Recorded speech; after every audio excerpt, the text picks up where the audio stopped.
What's up, y'all? It's Jam and Sam, and today we're going to continue restoring Secret of Mana. Now, the sponsor has requested that we go in soundtrack order rather than game order, so we'll be starting with the. We've already done Fear of the Heavens, and the next track list is going to be A Curious Tale. And so I've got the MIDI loaded up here as well as like a couple of the instruments. So let's just play the original. And I think this is the part of the game where it's you go to the Empire, the Emperor's Palace or something like that. So let's listen to the original and see what we can gather from the first listen.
So from the first listen, let's see.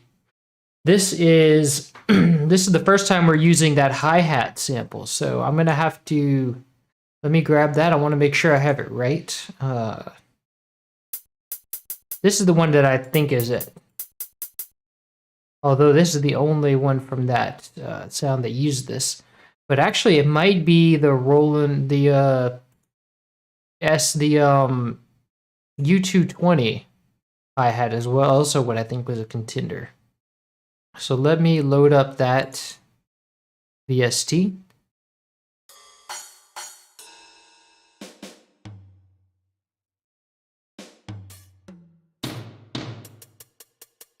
Yeah, this one's pretty short, so I think that kind of makes sense. Let's turn down the reverb and kind of double the double the volume here. Let's turn it down a bit. Cool. So we can like record that on Edison for now. This is a low quality sound font, so I really don't want to use this in the final version, but we can use it for reference. So let me just record this.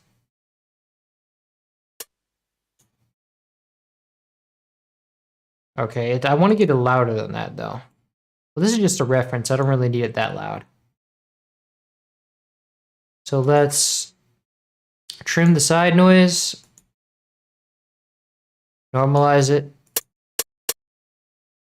And the one from the game is... yeah, that's pretty close.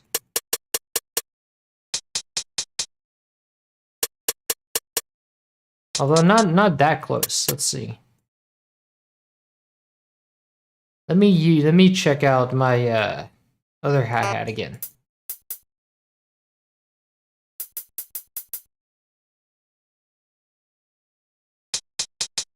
In a way, I actually like this one better because this one has more of a resonance. This one's kind of dull, but I need that resonance actually. So maybe that one's it. Let's see. I can remove now Edison. So we'll use this one for now. Let's shorten it.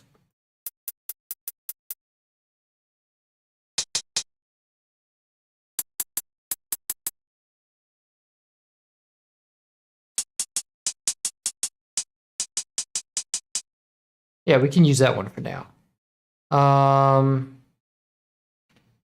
That sounds like it's in higher pitch. Yeah, it is in higher pitch, but we can pitch it down. Do you have any way to play the Secret of Mana ROM and isolate the sound channels? No, I'm just playing the SPC. This is the SPC player, but it's basically that's what it's doing. It's playing it from the ROM, and you can isolate the sound channels if I click here, and that's what we'll do actually right now. I'm happy to see these posted on YouTube. Are you planning on doing other Squaresoft RPGs like a live or Trials of Mana? No. This is a commission by an anonymous donor, so I'm doing this strictly on commission. I have no plans to do any other Square soundtracks. So now let's isolate the first channel and play based on that. I do believe it's mostly the kick. Might be all the kick. It's the kick and the hi-hat.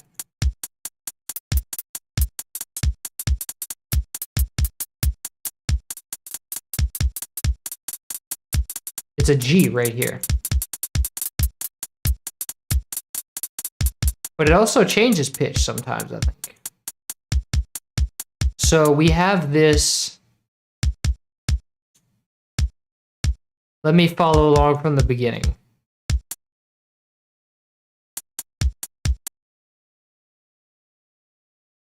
So it looks like it starts with 2 hi-hats.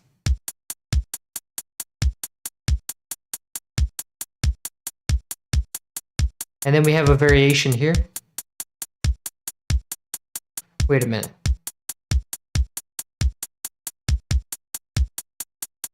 So we have this one, this is a repeat, this is a repeat.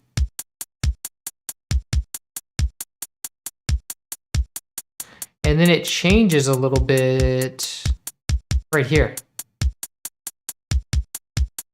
So let's grab these 2 bars.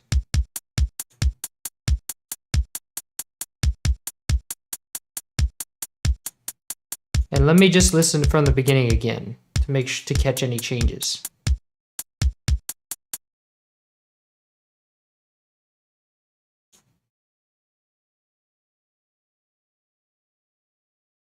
I think it stopped on me. It stops if you're not constantly playing sound.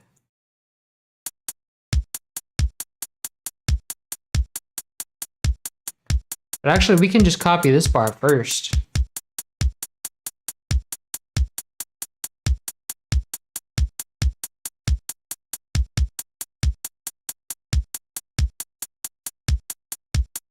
And then it changes here.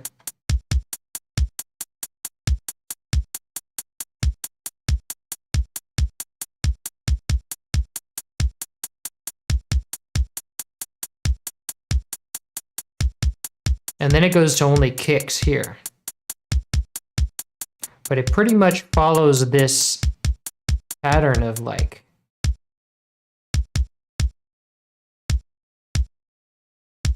a couple variations. Actually, I think this is a variation too. Let me do this. Let me just grab the whole thing.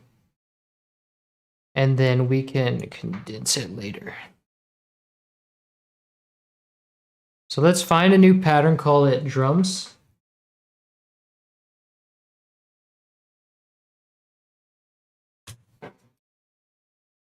And then we can delete this for now.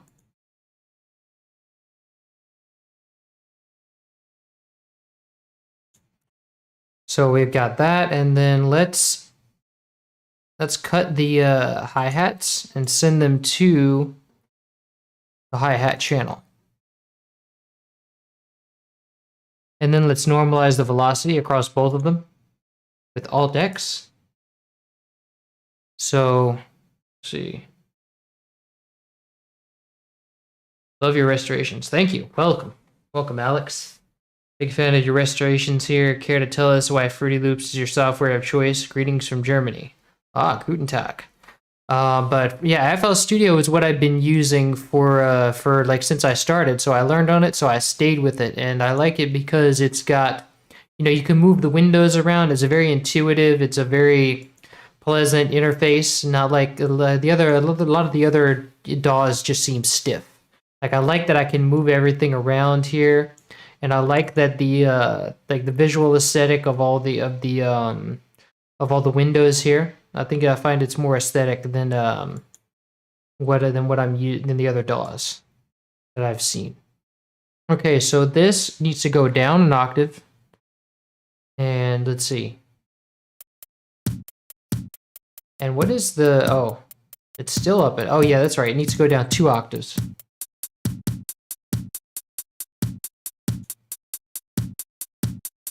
But the pitch of the kick was like what? Let's see.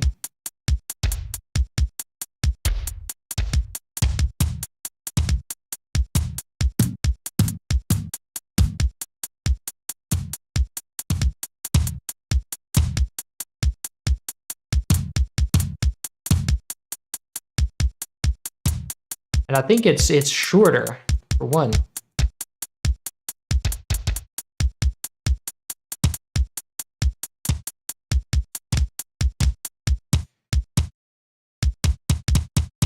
I'm gonna say this is the note C.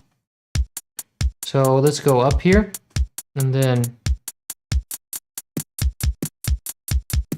but it's C5. Actually, it might be.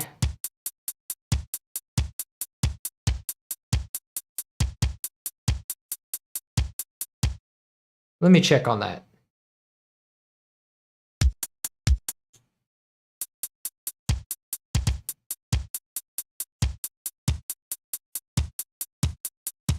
Keep coming back to this one, but I don't know if that's the right sample for this. This doesn't sound the same.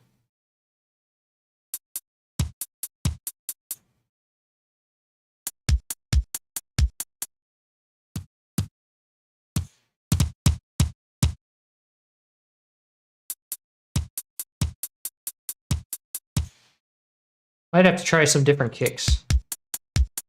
Because this one sounds like a pure kick, a more pure kick.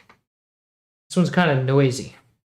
But we can, let me see. Let me look and see if I can find anything in the Roland R8 that works better.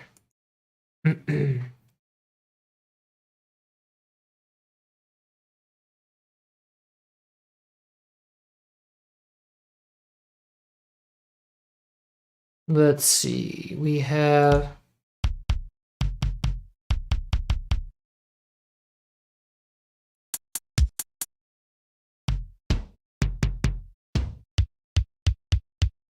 this might work. We can take off the out.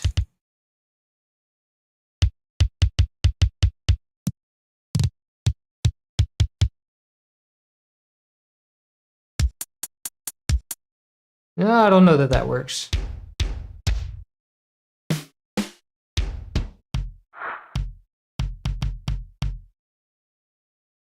I'll have to look for it later, but for now, let's stick with the original, or the original one that I had.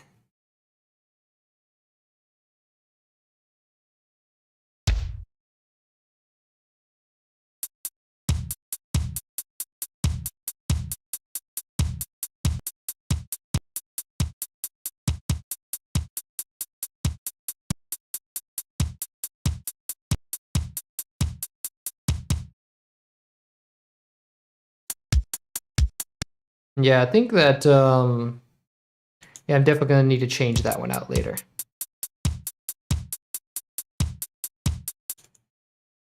Okay, so now we have, let's see. Let's paint, we have the MIDI painted up there. Let's put our drums back there. Let's see, the drums start around, they really kick in at bar 9.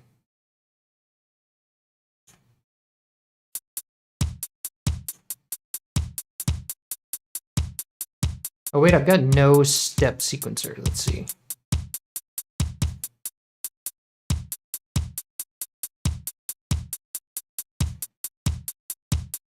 Nice. And let's put this down here just because I like to have my drums at the bottom.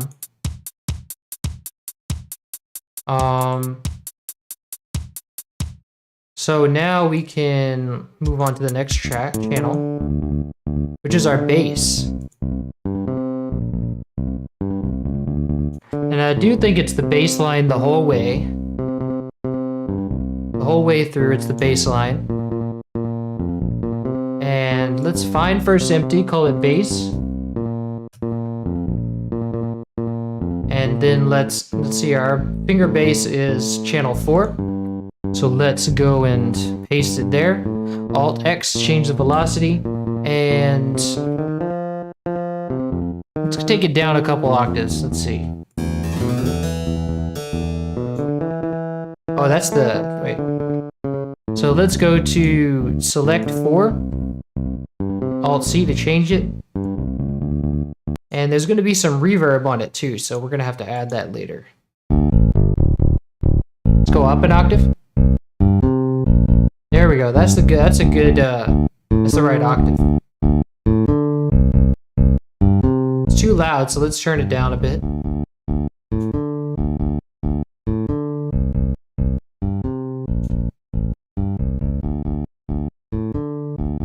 And let's create a separate mixer channel.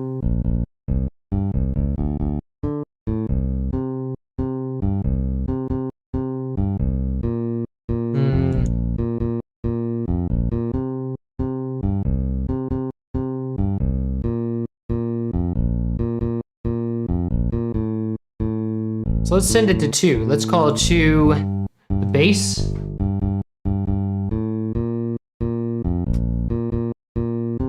And let's send it to reverb right off the bat. But let's use a different reverb, meaning TSAR1R for now.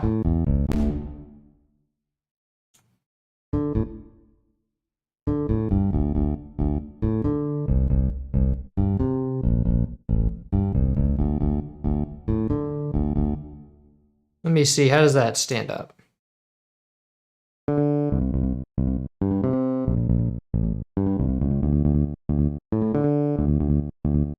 Looks like it's a very short reverb.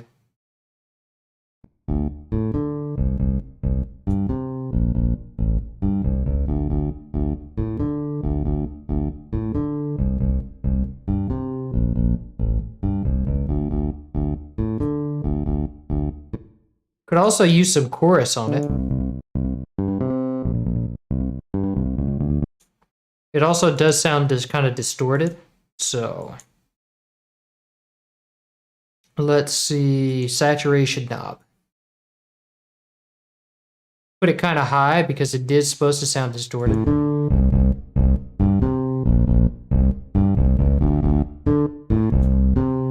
The other thing is it's kind of buzzy, so maybe we ought to use a wave shaper instead. Let me see, where is my wave shaper? Oh, there it is. Been so long since I used this.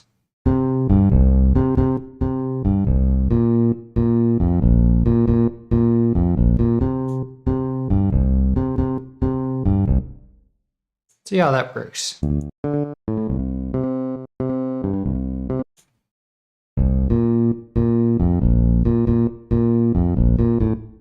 And it also kind of sounds like it has, maybe it doesn't have reverb on it. Maybe it has delay, because it does sound like it's a repeating note.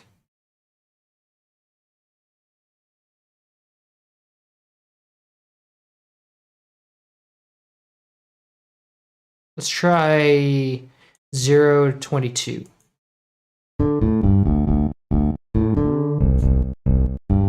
Actually, 1 makes more sense.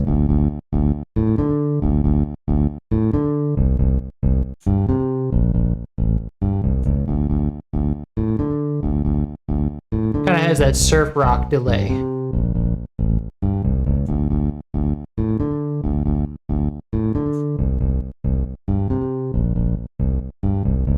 Let's give it some chorus.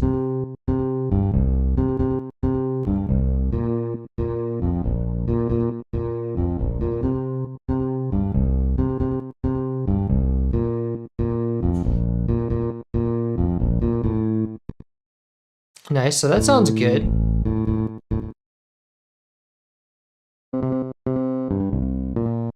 And maybe I could use some reverb too.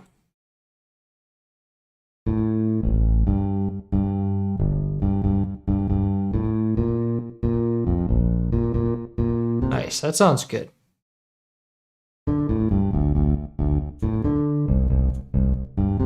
Cool, so let's put that under our drums.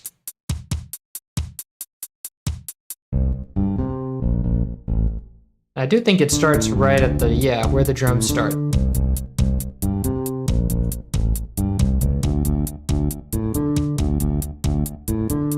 And let's also give the kick a track to channel 3 and the hi-hat to channel 4. So let's call this kick.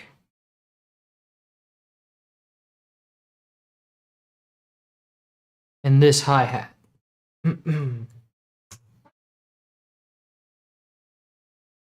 So now what do we have next? We have that guitar that plays mostly. No, wait. We have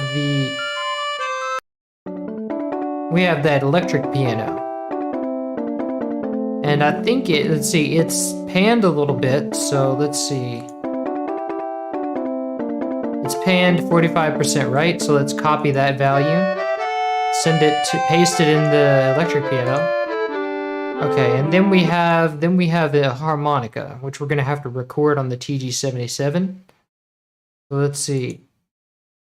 This part is the because we have the change in instrument here at bar 9. So for the first 8 bars, we have the electric piano, and that is, let's see. Big fan of, let's see. Hey man, really appreciate the great work. Thanks a ton for your restorations and for the streaming the process. No problem, man. Welcome to the stream. Let me copy this and then go to find a new patch, new channel or track, and call this E-piano.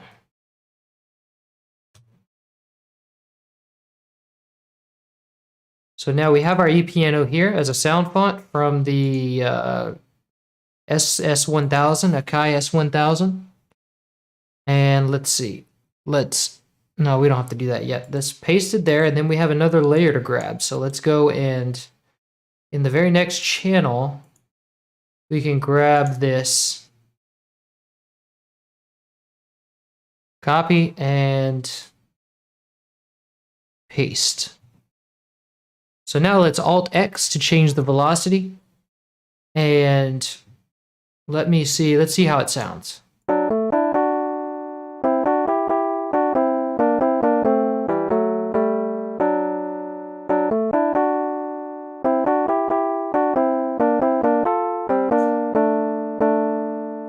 Now this isn't going to sound exactly like the original because the original is sampled up here. It's like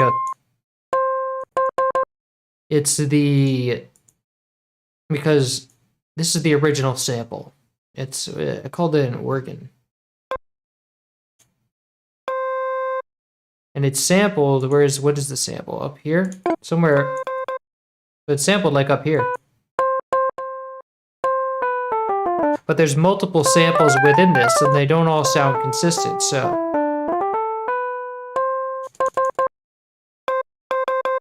This is the one that was sampled, and so it's going to sound a little bit different, but we can EQ that. We can use a EQ to make that better.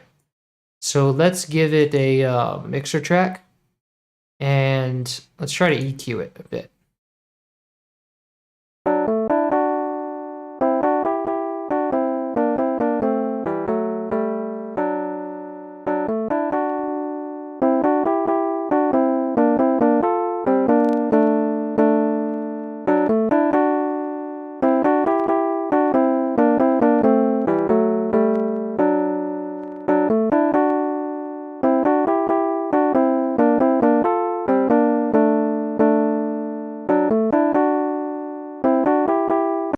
Nice, that sounds good. Let's also give it reverb. It's gonna go, it's a lead instrument because it's playing melody, so it's gonna go into the lead bus. And then, let's see. Let's give it TSAR1R. That sounds right.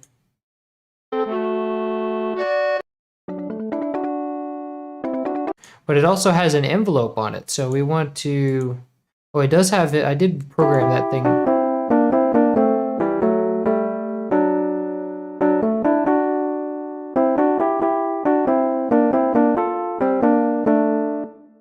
I think the transient is just a bit sharper in the originals, so let's try to use Transpire, which is a VST that controls transients. So let's give it a try to give it a sharper transient. So this, I think the names here.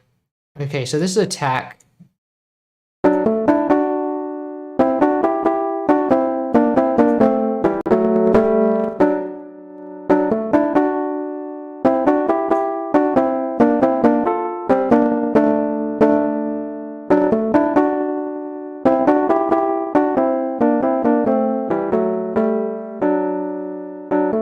We don't want that distortion sound.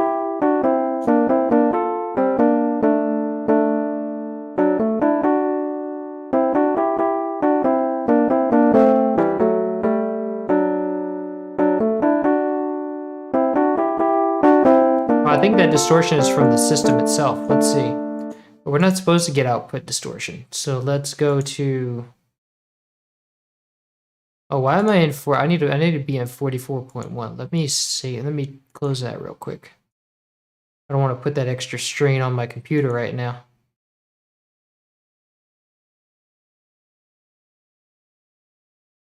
We all have to thank the donor who commissioned to do Secret of Mana. Yes.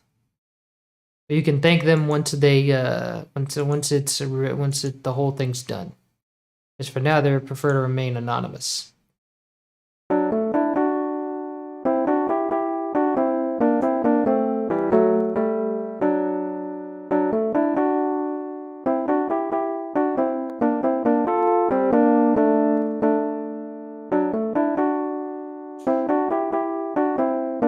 So as you can hear, this knob right here, like you have to turn the sensitivity all the way up, and then this knob here, the sustain knob, takes the makes it decay more, like makes it cuts down the sustain.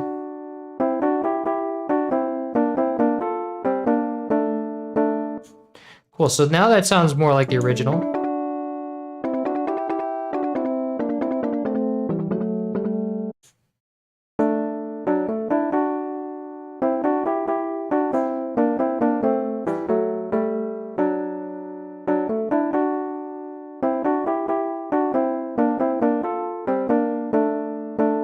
Nice, I like it. So that's our first melody, and then let's see. We have this harmonica patch that we're gonna have to use the TG77 for, and the TG77 is a like physical machine made by Yamaha. That it's a hybrid digital synthesizer with that uses synthesis as well. So let's fire that up. I have here, let me show you that. Let me take off my camera and show you this. I have this is a digital transistor because Japan uses 110 volts, right? So you don't want to be using 120 here in the States if you don't, like, on a machine that is designed to take 110, i.e. what everything in Japan was designed to do. So you turn that on, and then I have the TG77 going through it, and then we can take the TG77 and turn that on. And then the display comes up. And look, I already have the harmonica patch opened up. And that's what it's called. It's called Muthi. You know, presets 1C13, voice 45. And so Now what we want to do is press effects bypass because it by default it has reverb on it. So you want to press this effects bypass button and make sure that that way there's no effects going through. It's because we want to put our own reverb on it. We don't want that vintage sounding reverb. We want it to sound modern, so we want to put our own reverb on there. And so that means that now I have it plugged up to a MIDI cable going into like MIDI to USB cable adapter thing going into FL Studio. And then I'm going to pull up my MIDI out plugin and set it, and I have it set to, in my MIDI options, I have it set to it's like 2 or something. It should be 3 actually. I've been using 3. Let's see if 3 plays it. And it should come through in the, I have it routed to go back into my Focusrite Scarlett. So if I select input, it should play it. Like if I play this, it should play it, but it's not. And let's see. Why is that? Because my MIDI is not editing. It's not. Oh wait, it's not plugged in. That's right. I've unplugged it for a bit.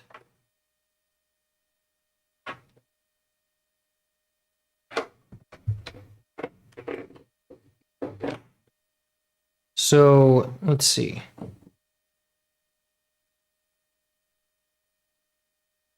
So it's going into the MIDI device, and then it's not going into it's not editing the machine.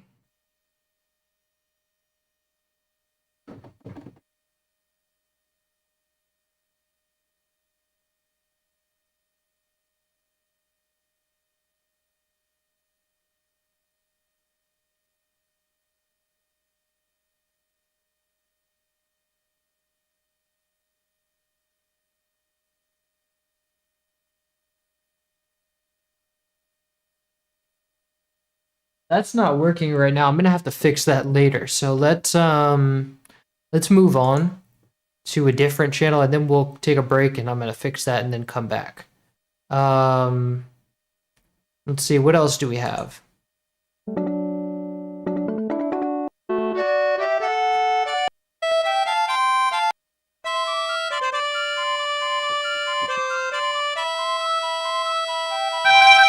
Oh, there it goes. Okay, there.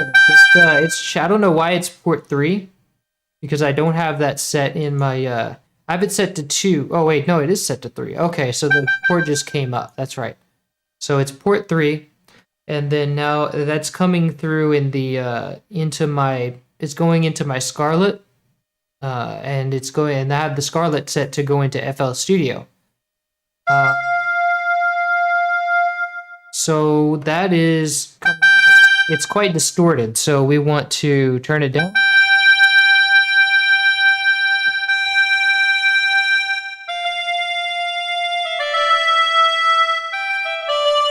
Oh, but I have to press effects bypass again because it's giving me reverb.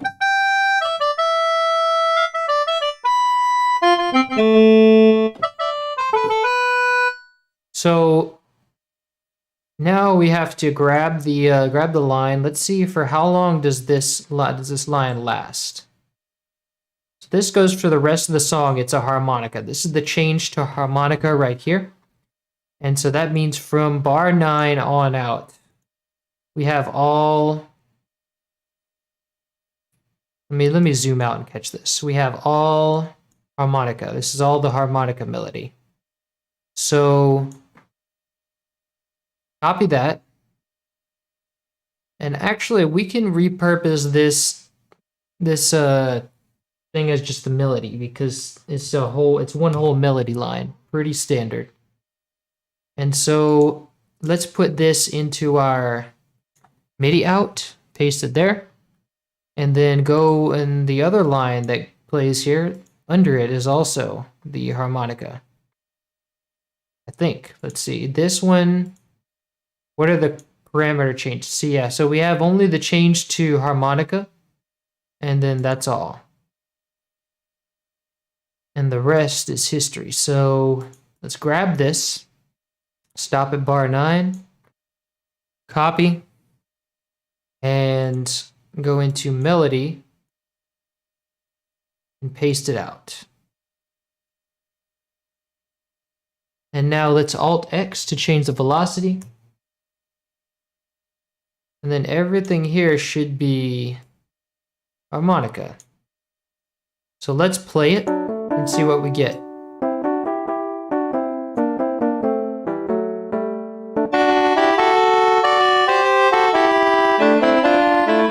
Is it an octave up though? Yes, it is. And so that's kind of that kind of thing is really annoying, so I don't want to play that for too long, but let's hear how it compares. Oh, I see, the lower one is actually a flute. So this one we don't need at all. So we can shift C and to select this layer only, cut, and that's it. So now we have this.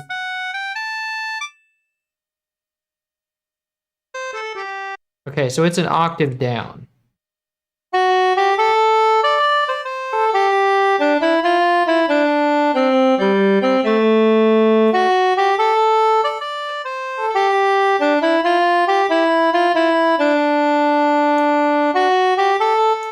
Nice. So now what we want to do is record that. Let's go into Edison and then we go like this, press record, and then play.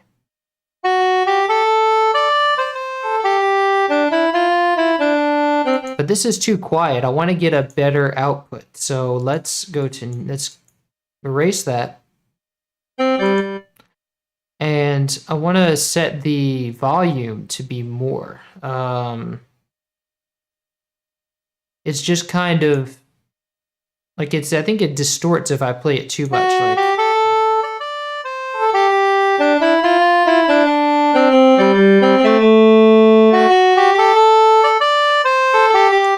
okay, so yeah, so it actually, when it's then in the piano roll, it has less of a velocity, so it doesn't matter. So let's go to record, and I just raised it. I just raised the knob up, the gain knob up on it. So let's. Now I'm gonna roll sound. Oops. That didn't start from the beginning for some reason, and I actually want to record in 48K for this. So let me go back once again to 48,000 sample rate.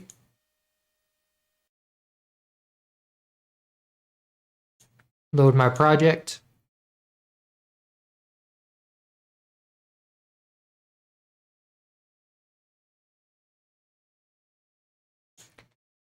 And then now we can record. So let me start the playhead right here at bar 9 and record and then play. It's not playing. Oh, because the FL Studio does this sometimes where it de-arms the you have to, in order to record, you have to press this arm disc recording button, and it has to be red. So it's arm disc recording. I don't know why it disables that button for no reason when you load a project, but let's see. So we have that, we're armed. Now let's press play.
Nice. So let's stop the recording, and then we can remove that space at the end. Remove side noise. Nice. And then let's see. It's pretty much normalized already. So now we just save this into our. I have a folder set for this. TG77 recordings. And let's save it as, what is this song? Curious Tale. Let's just call it Curious and then underscore Harmonica.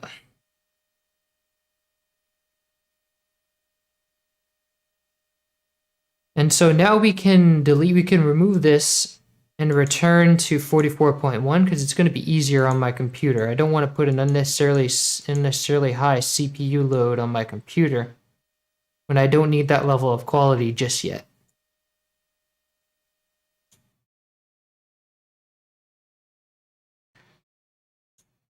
So let's load up the project once again, and now we can go drop our recording in there.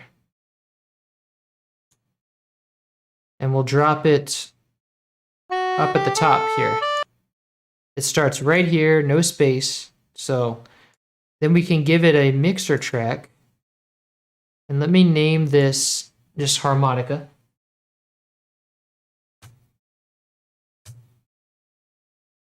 Let's also just name this E-piano.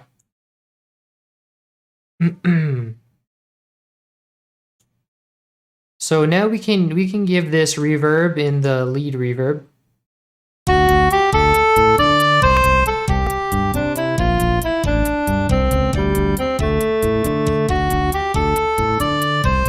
And so what is this instrument pan? This instrument has, let's see.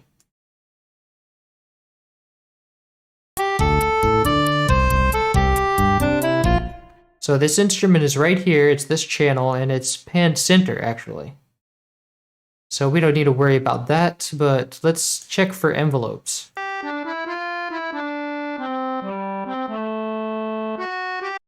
It doesn't have any volume envelopes, but it does sound like it has some reverb and maybe chorus. We do kind of want to add chorus so that it doesn't sound static all the time.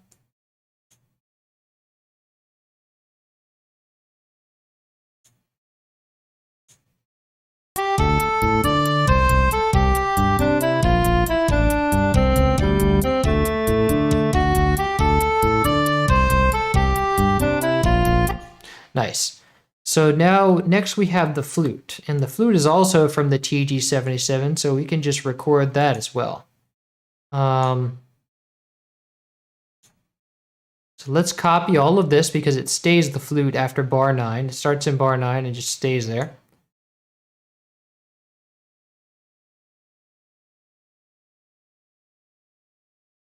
I've been using the, we can delete this now. I've been using the sound font, but I kind of want to use the TG, because I made a sound font of it, but I kind of like the release on the TG better, and all the digital filters that it uses. So we have it in here, and now I just need to change the patch. Let me Alt X to change the velocity. Now I just need to change the patch on the TG77 to be the flute. So I'll show you guys how I'm doing that here. We're already in winds, and all of we have now the harmonica patch selected, but the flute is also in WN, which stands for wind. So we just go back, alto sax, clarinet, tenor, blue harp. Nope, it's probably later on. Sax, flute, there we go. That's what we need. So now let's record this. Let's play it first of all. I want to make sure it sounds right.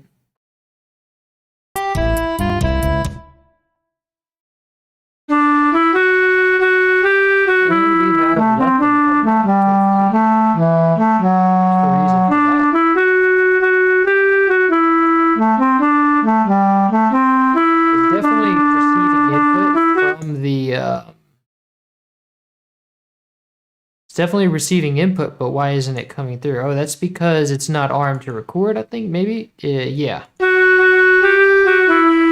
Yeah, the FL Studio likes to de-arm my recordings whenever I start whenever I'm reloading a project. So we just need a higher 1 octave, 1 octave up.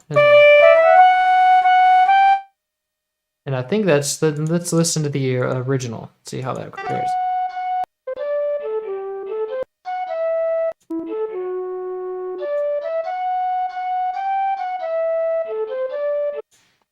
So that the only different thing is that it has a strong transient in the original. So let's see if we can replicate that. Maybe if we put the velocity up, the transient will come in there.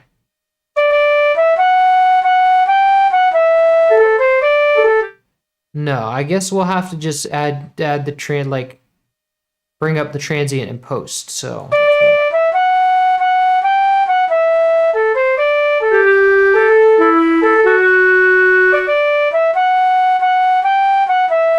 So we can go ahead and record that. Let me first, because I don't want this to clip. Just in case it clips, let me put a limiter before in the effects chain before I record, and then let's load Edison after it. And now anything that comes in here is going to be limited to 0. Limited instead of clipped, it's 0. So let's press record and then play.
Nice.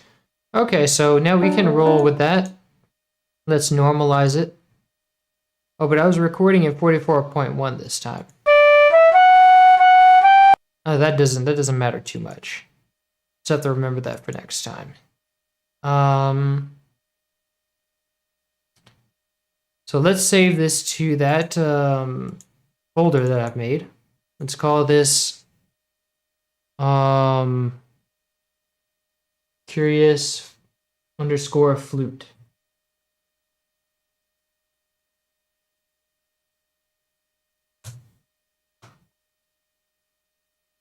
Okay, so we've got that saved. Now let's remove this. And we can drag it into our project. If we just have to refresh the browser. Now we have Curious Flute. Oh, I needed to remove the space. So that's not a problem. Let's just do trim. Turn the trim knob all the way up. And then we put this to a mixer track. Let's remove the curious part. That it just says flute. And then we take it down just like the harmonica.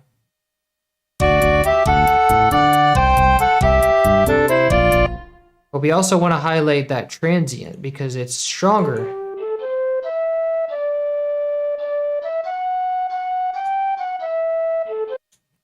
So what we want to do is let's try to use what's it called?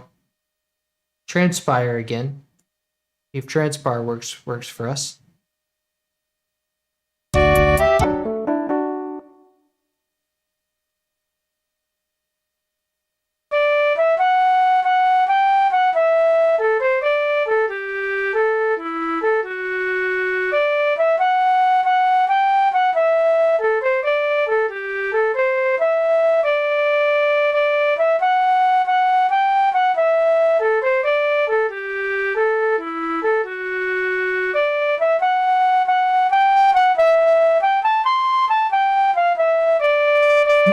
distorting it for some reason. For some reason, it's distorting it. Let me see. What are these knobs called again? Attack? I don't want any attack.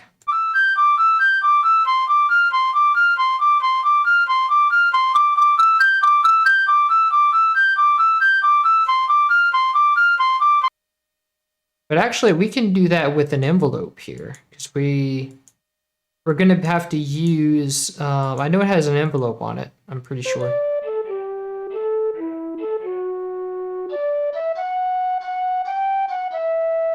No, it actually doesn't, but it does have reverb.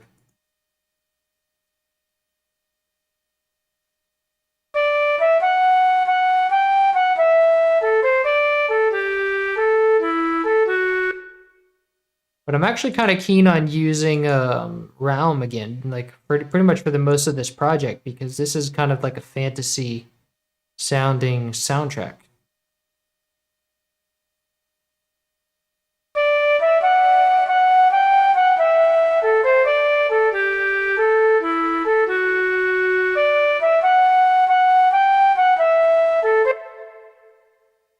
And so I think there's like a vibrato on this too. No, there's actually no vibrato on it. Nothing. It's just static. So let's add a envelope controller, and let's see. Let's bring that transient out. So we have. I want a sharp attack and then a sustain.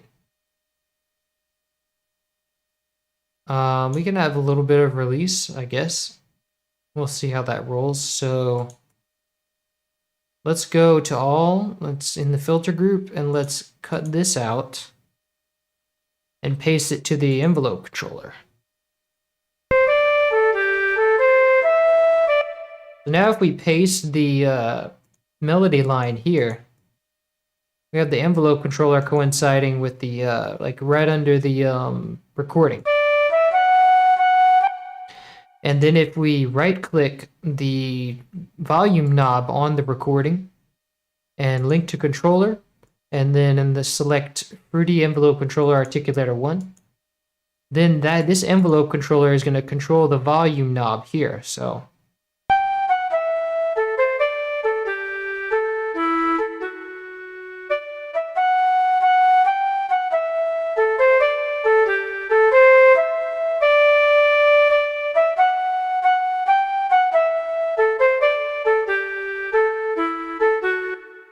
let's see, how did that sound?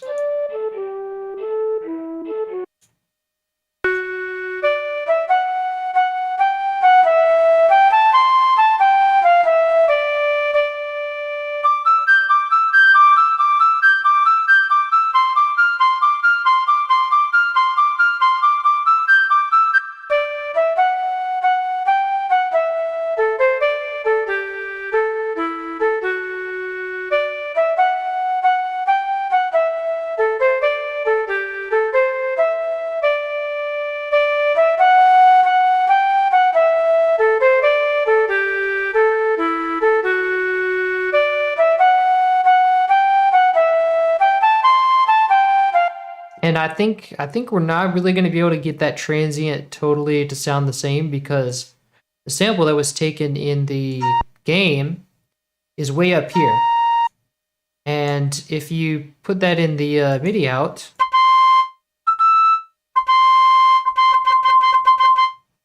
the transient is strong enough there to match the, I think it's a B. Let's see. Yeah,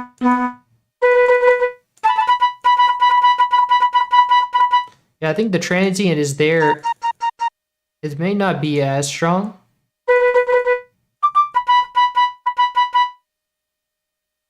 But it is there more.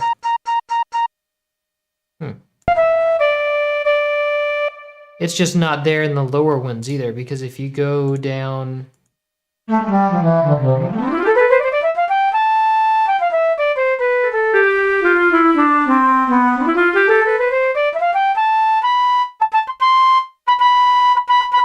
Yeah, it has that breathy quality that you lose kind of down here. but it still sounds great. So let's keep on going with that. I think that works.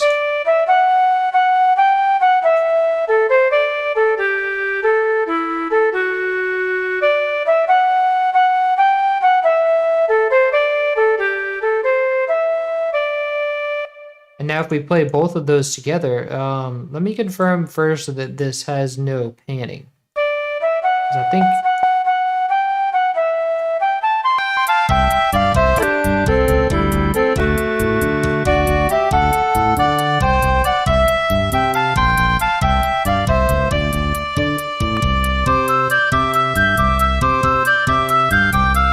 Okay, so the flute, this is the channel where the flute plays in, and it's actually panned 70% to the right. So let's copy this data, copy that knob preset, and then paste it on the flute recording.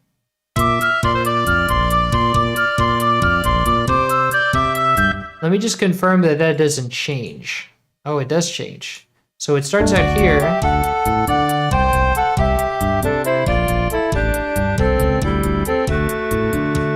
So the flute guy moves around a bit, or the flute player kind of moves around a bit. So, and he starts here, and he kind of teleports over here. So if we copy that, send it to melody, go to melody and paste that automation, then we get that right here. And it's not going to affect, because there's no flute notes right here, so it's not going to affect the recording here.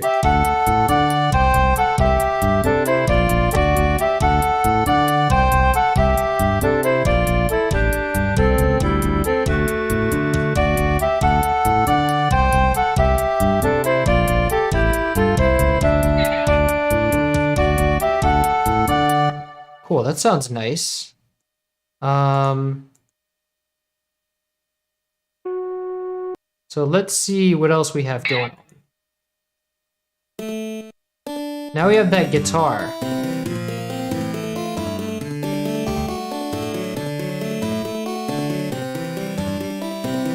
And this guitar is like panned, it's panned, let's see, some things are panned less. No, it's actually panned all the same, but what was that left channel thing going on? I don't know.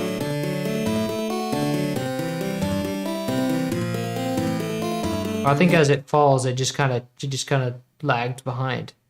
So these are all panned, all these layers are panned the same, so we don't have to independently kind of set our panning each layer. So let's go to, I think these are all guitars too, so we really just have to, okay, so it does change instruments, because that was this automation means. So but it stays the guitar until about bar 25. So let's take the first 24 bars.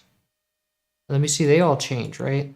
Yeah, they all change at 25. So it completely, the bar changes, the guitar changes for something else at bar 25. So let's copy everything until then. But it's actually just a 1 bar loop here that we have. So I don't need to copy all of these. I just need to copy first bar. Because this is a loop. So let's copy this. Make a new, find first empty, call it, I think it's a harpsichord actually. It sounds like a guitar, but it's more like a synth really. Let's see. Got harpsichord, and then let's go into contact, and the first channel is the harpsichord, so let's send this to 1. But not yet. Let me get all my layers in order first. The second layer is this.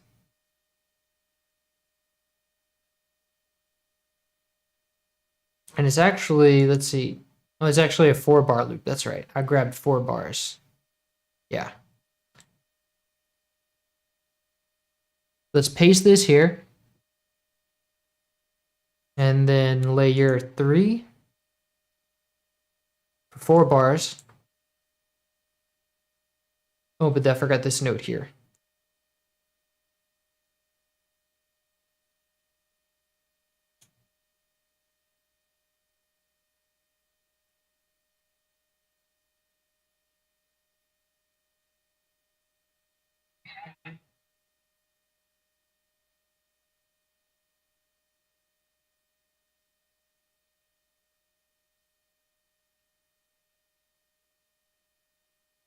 And then now that we have all 4 layers, Alt X to normalize the velocity, but I changed some stuff. So let's set it back down here.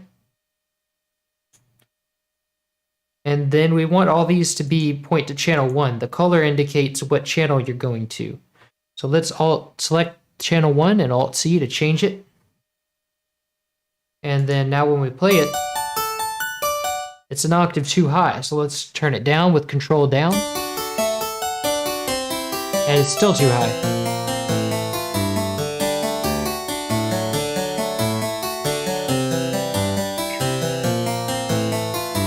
Now we can't set the panning for this to be like using this knob, because this contact patch contains multiple instruments, so it's going to change all of them. So what we want to do is go into contact and set this specific instrument to be the panning that we want. So let's see what panning we want.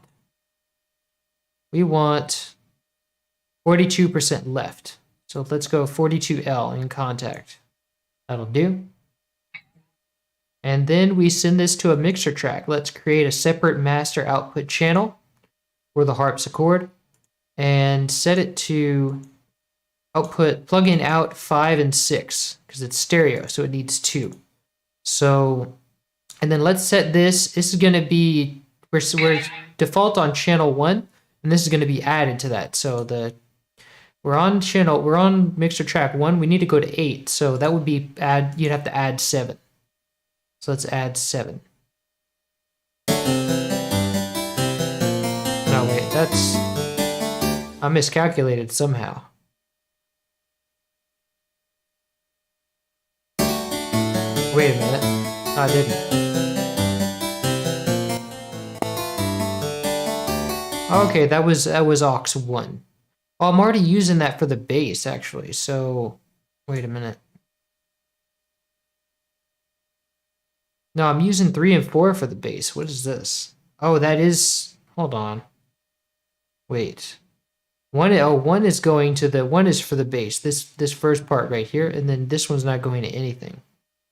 But yeah, that's what we need. So let's change this, name this Harpsichord.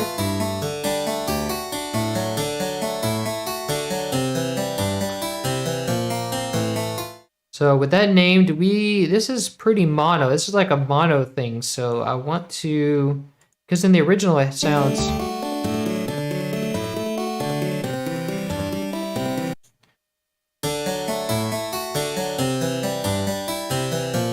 In the original it does sound mono, but I just don't like the way this sounds. So let me put a chorus on it.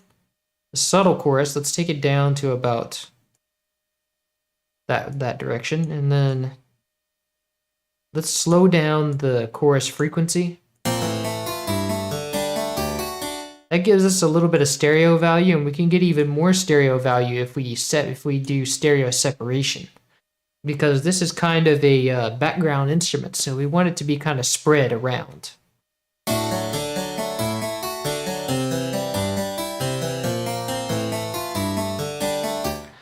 And then we can give it some reverb. Let me also use round for this one. Let me take it down to 30% and then 2 seconds decay.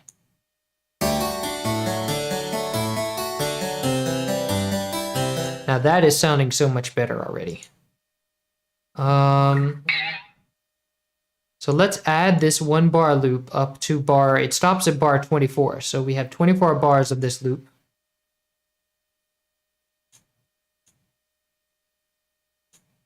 One more.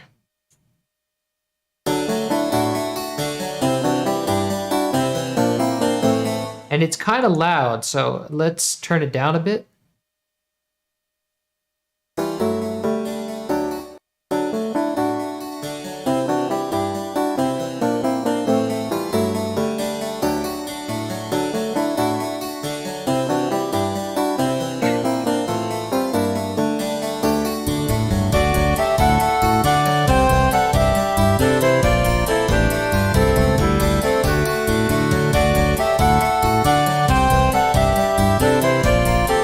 Actually not that loud. Let me raise the highs a bit.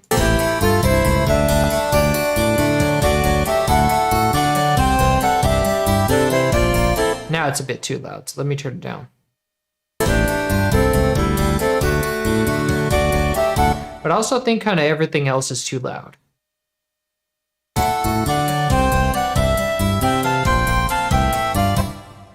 Bass in particular is probably too loud.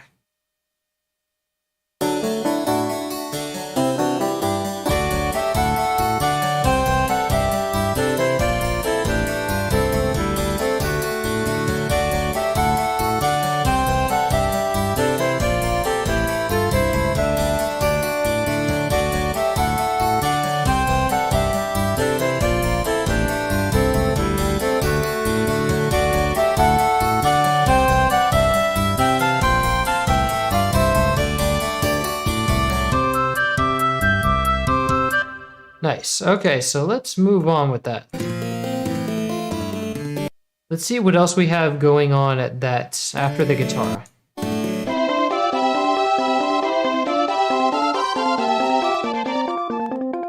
So we have more electric piano.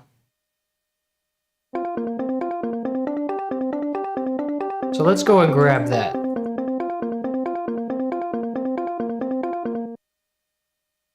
That's this right here, and then it rests. Oh, that's the glockenspiel. So let's paste this for now, and then let me go back into melody, and after it's going to be bar 25 that it starts. So let's paste that here. Alt X to change the velocity.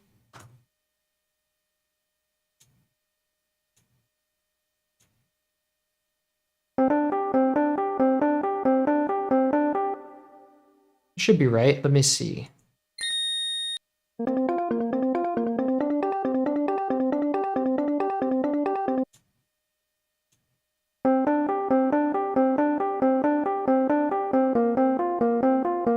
Yeah, that's right. I just kind of want to take down the transient even more.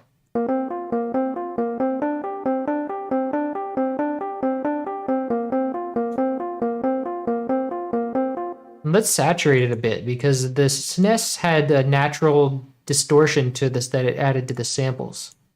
I want to kind of... Yes. And in the original, it also sounded like it was... It also sounded like it was echoing a bit. So let me push all these things up. I need more space at the bottom. Delay has got to go all the way at the bottom of the chain. Because you don't want anything acting over delay except reverb. Delay and reverb is always last in the effects chain. Because any kind of distortion or anything is going to crunch those down. And so we want like 1. Yes.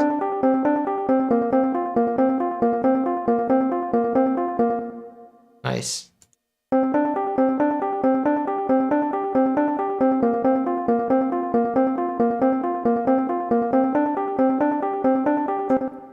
I also want to raise the highs on that.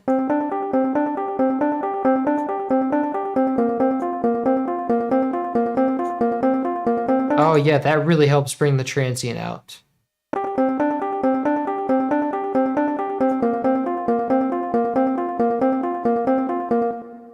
Nice, let me also get an exciter on that.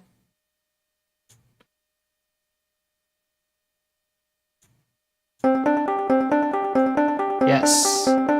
Oh, I really like the way now that makes the transient sound. Okay, so we're running into problems here because we have when you have 2 notes, doubles up the volume and it overloads the saturator. So let me take the velocity down here.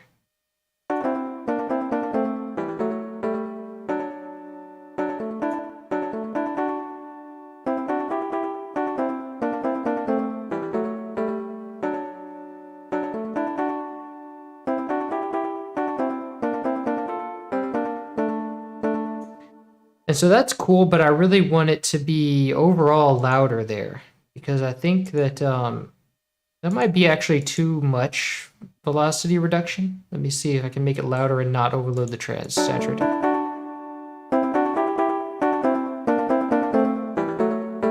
That's a bit much.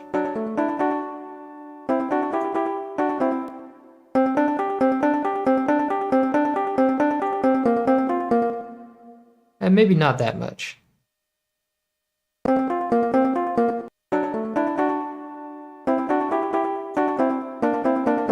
And I don't think I want to take down the transients that much. Let's see.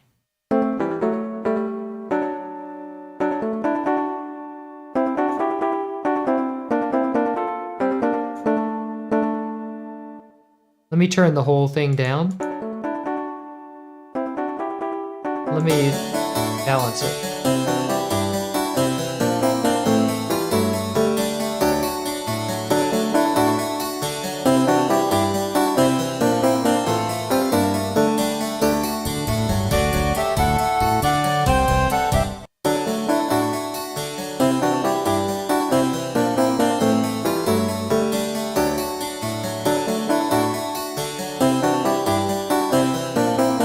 Let me also saturate the, like, no, not saturate, excite this one.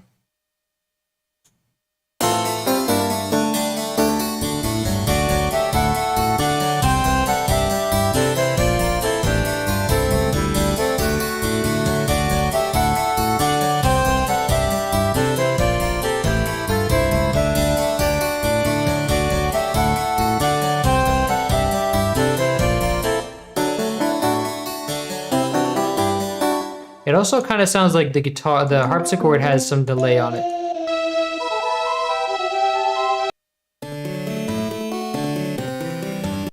It also, like, the harpsichord kind of has a little bit of clapback. So let's add fruity delay 3. 1 step, and then just 1 decay.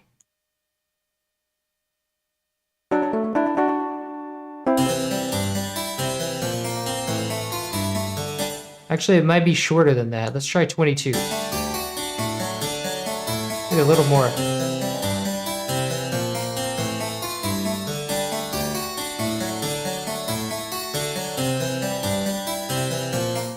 And it's just kind of like, I feel like the decay was different. Let's see. Harpsichord. Let's mess with the envelope here, the volume envelope. So let's see, it's already got in it. I don't think I want any attack on here, at least not that strong.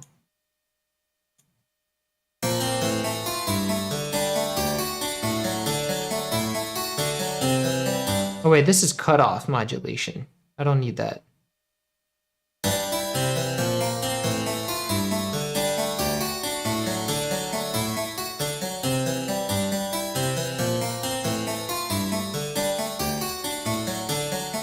So the problem with this is that it's a straight AHADSR, actually. And so what I want is a, let me turn this back up. I want a, because it's,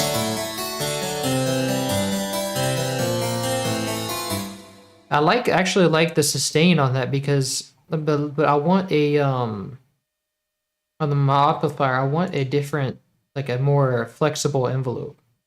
Let's add another flexible envelope. And now we have all these points that we can control.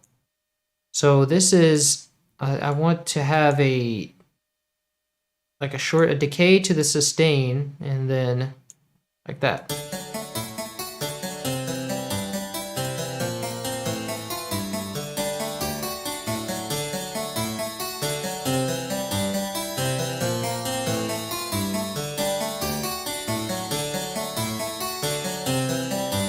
And maybe some release too.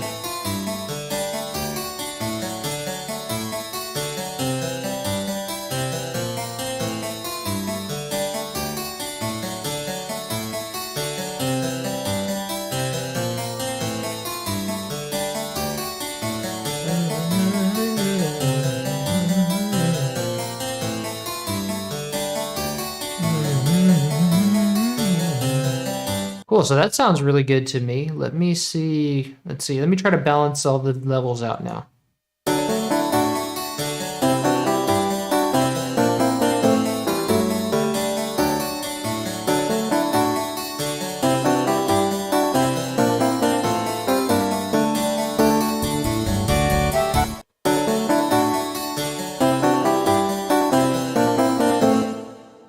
Let me let up on the transpire.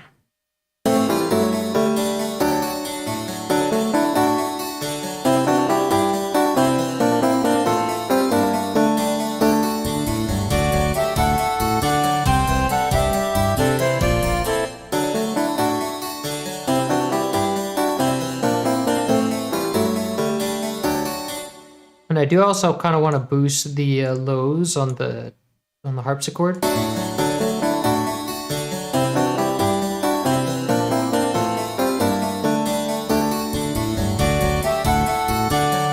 I also kind of want to give it some saturation.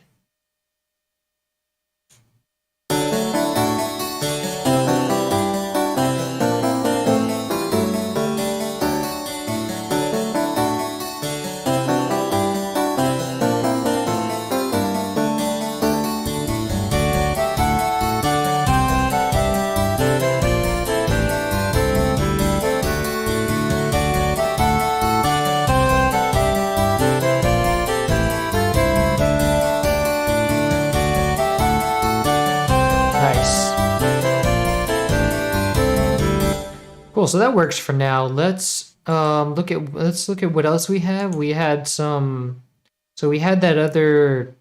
Let me actually check on that other electric piano.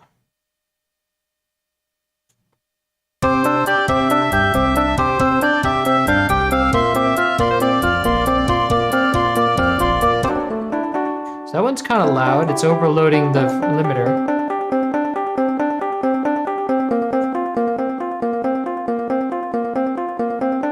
That works.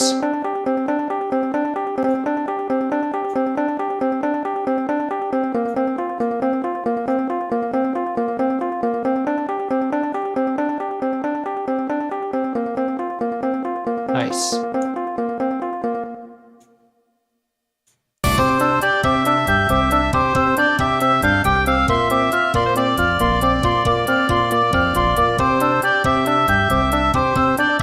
So everything is still a little too loud here, but we'll wait till we have the rest of that to fill it in. Now we need, what else is in this channel? So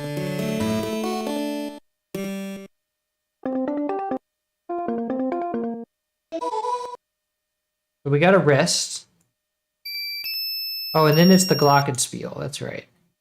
So let's go and grab that.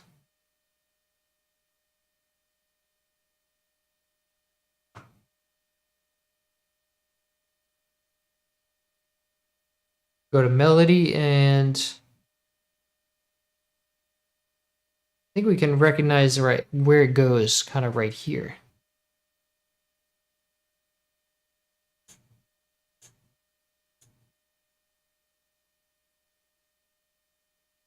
Yes.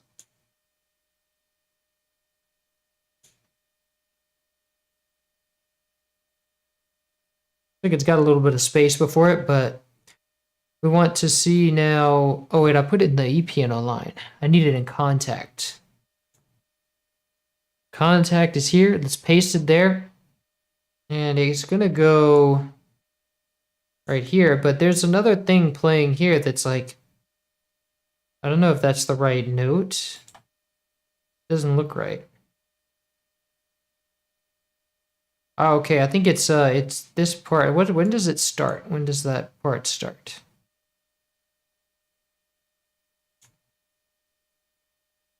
Starts at 35. So we go to 35. We're starting at 37, so we need to start a little bit earlier.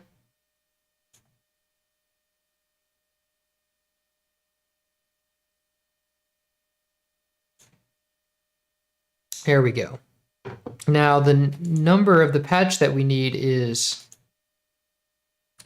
number 3. So let's select in our color selector, select 3, and then Alt-C to change it, and Alt-X to change the velocity too.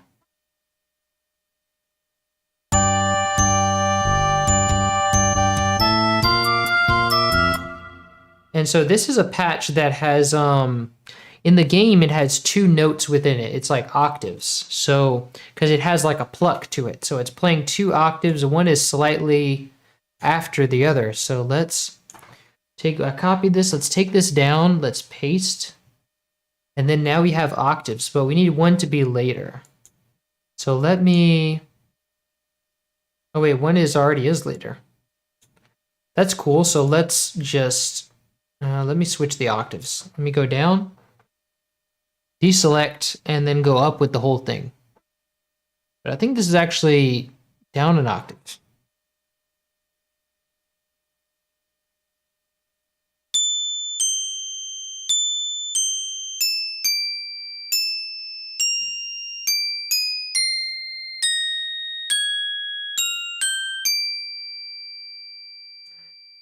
Okay, that's cool, but I think some of these octaves, like some of these notes have a bad loop point. This one. Whoops. Okay, so let's go into the contact patch. Find this note that's messing up. And then let's fix the loop point by going to loop edit. And then you can see we can see what's happening. We just have to go like probably 1 or 2 less. That's the wrong way because I can see it blurring a bit. That's better. Perfect.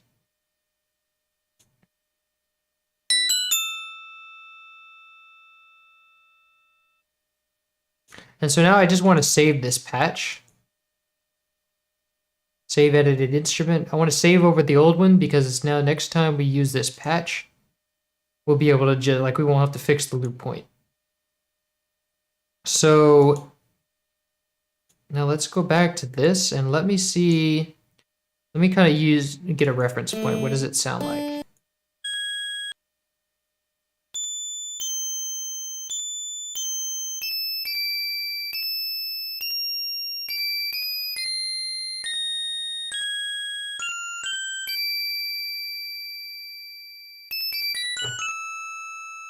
Nice. So it's got kind of a click to it. Let's see.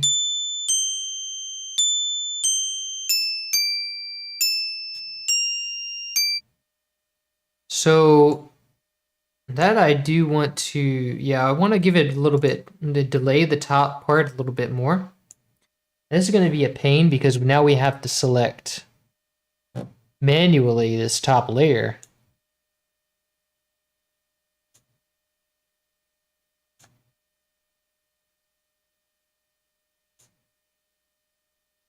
So we can kind of zoom in and then hold Alt to bypass the grid snap and just drag it a little bit out.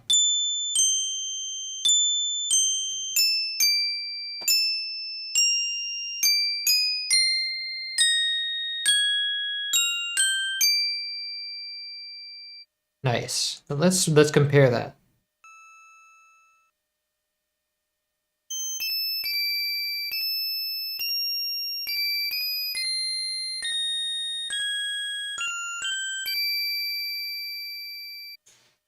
So first off, it's shorter.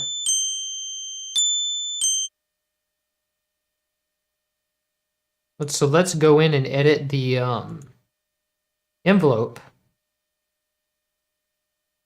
So the decay is 4 seconds. Let's take it down to 2.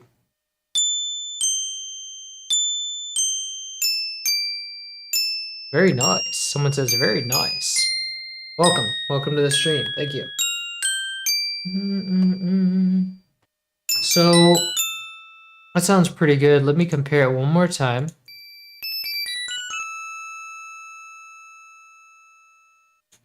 Let me listen to that length. See if the length is good on the notes. Oh, we actually do need it longer. Let's see. Let me give it like 3 seconds.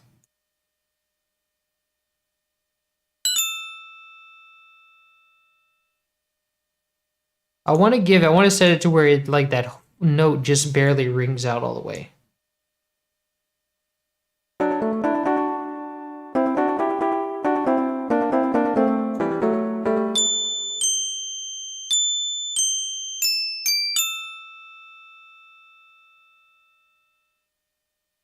Actually, that does matter. Yeah, that is quite good, the 4 seconds.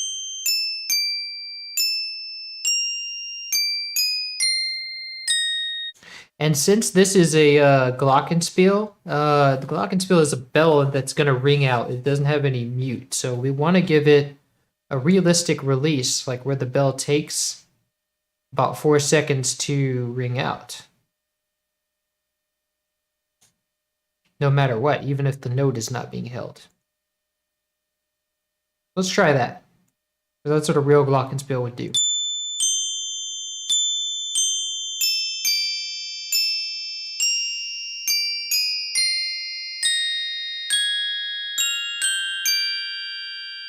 Okay, that's a bit too much. I think a real glockenspiel would not take that long to for the notes to decay. So let's take the release down to 2.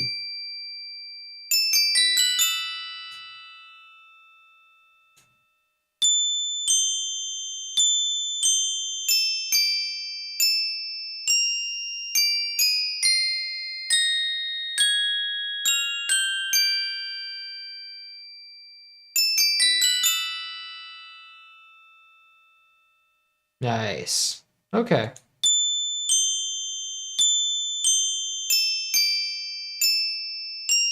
I think we could get away with also like turning it down to as far as 1.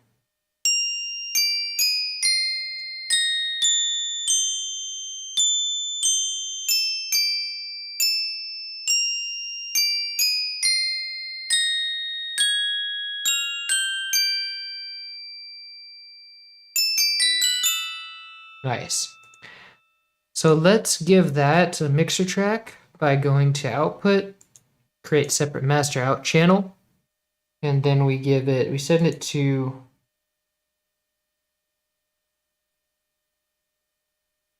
seven and 8.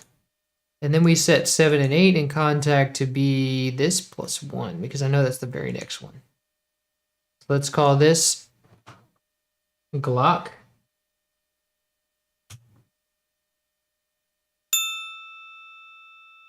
And now the only thing that upsets me about this is that it's so static. So let's give it some chorus so that the loop, like the tail, kind of changes a bit.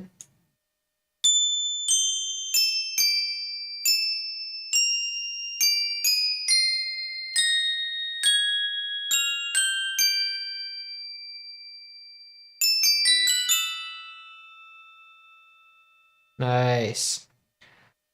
Okay, and so let's send this to reverb.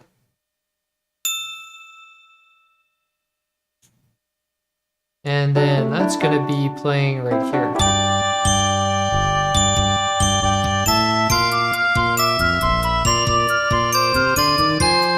It's kind of loud though.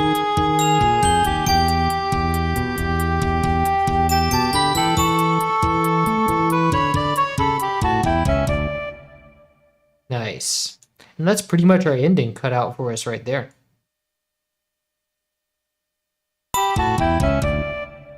Nice. Yeah, it's already leading to it. I think that's where the loop starts, but it's leading to it going back out. So let's see what we have next.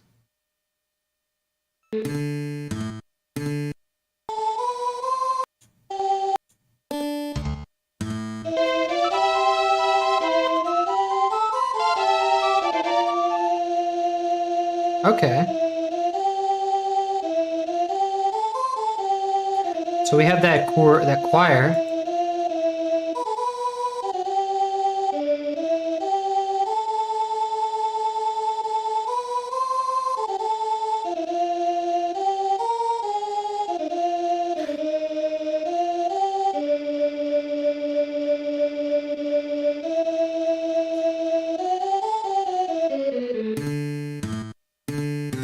So that starts about right here. So let's copy this. And then this last note is a guitar, so we don't need to copy that. Let's go to melody, and then in Kontakt, the choir that I have added is going to be SY99 Utopia, which is channel 5. So let's go and we paste it after the guitar, which is at 25. Let's paste it here. Alt X to change the velocity, and channel 5. Alt C.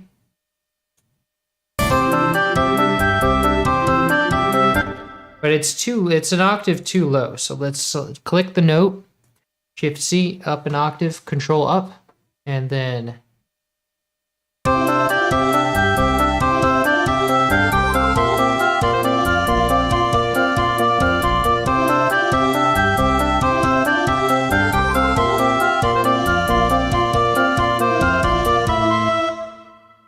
so now let's listen to that. Da, da, da.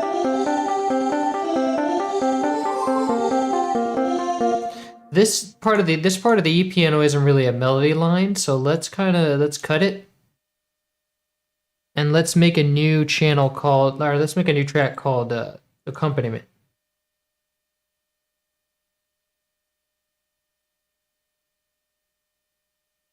And then let's paste that there.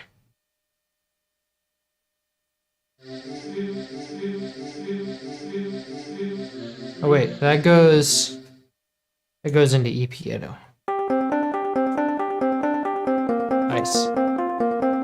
And then let's add that in there at bar 25.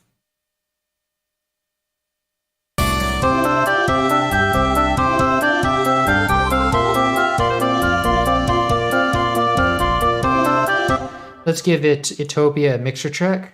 Create new. Well, actually, this is the last one. Everything else has a mixer track here, except for the strings. But we can leave this at channel 1, and let's just call this choir.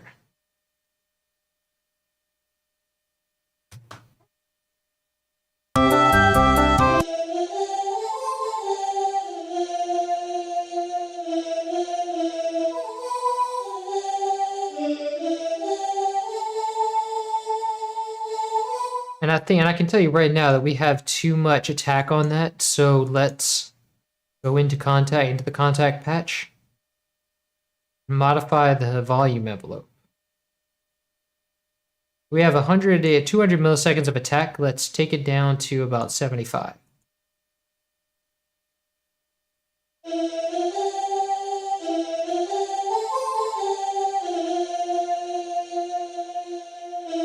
Perfect. Now let's compare that to the original.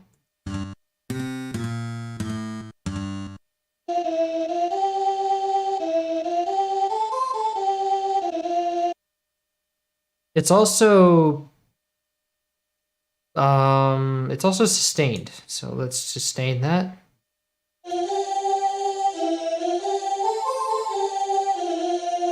And we have panning on that. What is our pan? Our pan.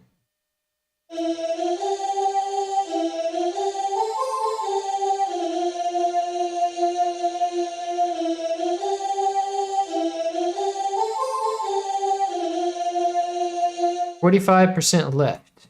So let's go and modify that. 45 left. In contact.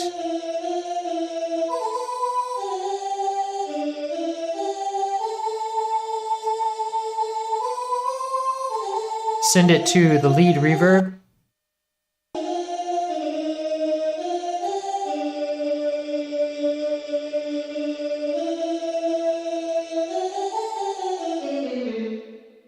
Nice. Okay, so we've got that. Now what's else? What's next?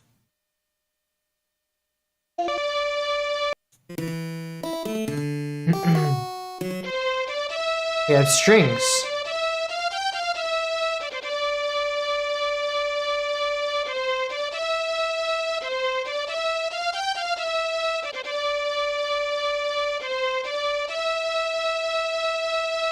Let's copy that.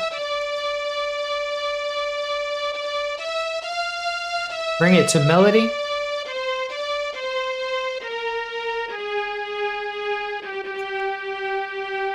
Oh, I can delete this.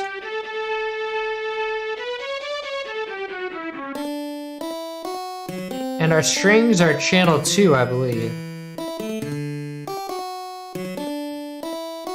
We can stop that. Now let's paste it here. And it starts playing, it's right under the, it looks like it's right under the, what's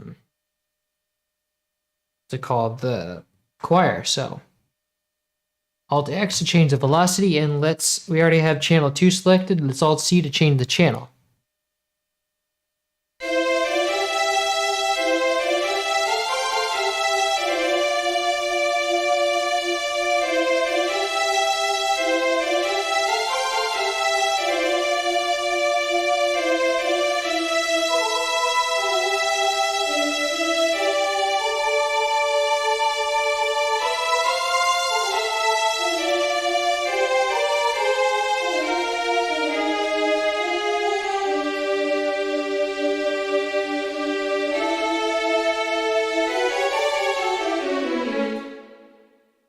Cool, so that sounds great. Let's give that its own mixer track. Go to, where's the strings? There we go, strings, create separate master output channel, and plug in outs 9 and 10. Go into the processing and send that to the very next mixer track, which is +9. So that would, no, wait, yes. That'll beat that to 10. So let's call this strings.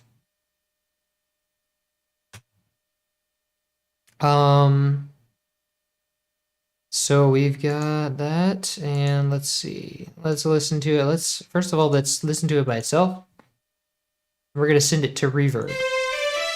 Oh, all right, wait.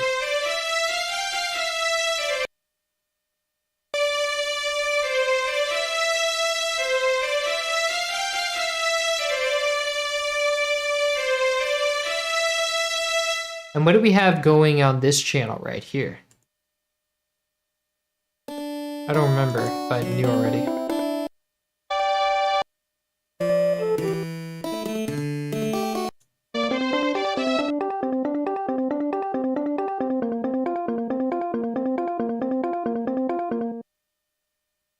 Oh, that was the glockenspiel that we had. We have this. And we have another flute going here. So let's go and grab that.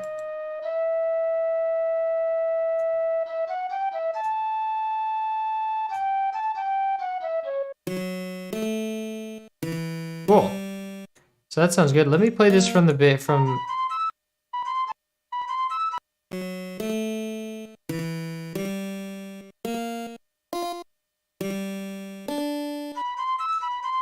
Just copy this.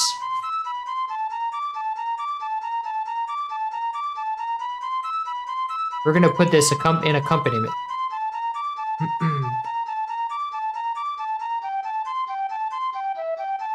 So we go to our MIDI out, copy it, and I think this goes an octave up, right? Alt X to change the velocity, and looks like we have no vibrato, no anything, except for panning. Oh, I forgot to take the panning of the strings. What are the strings panned at? Center. But we got the panning for everything else, so we're good. So now we just need to record that on the TG77. So I already have the flute pulled up, so now if I play it, it should just play that.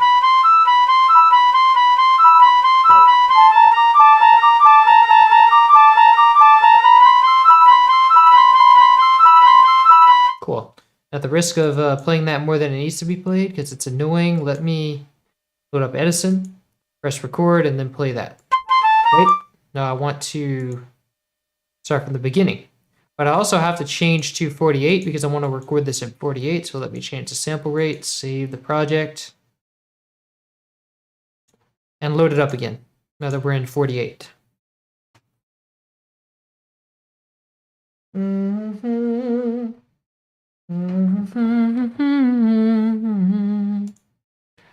So now let's press record and play. But nothing plays. Why is that? Because FL Studio always does this prank where it de-arms my recorder, and now I have to re-enable it because that's pretty funny. So let's press record and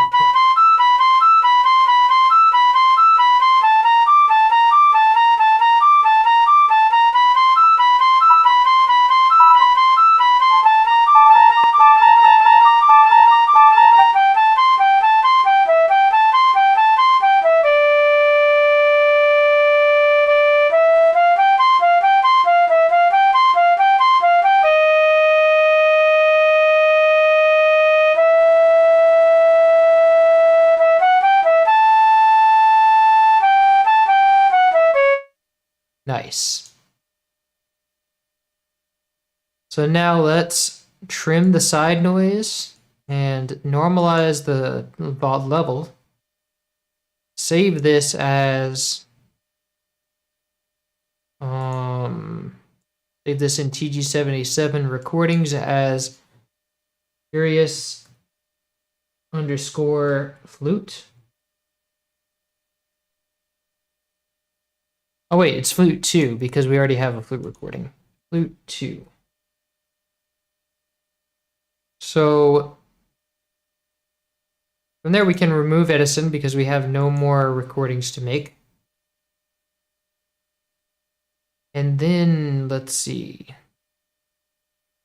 We can make another envelope controller.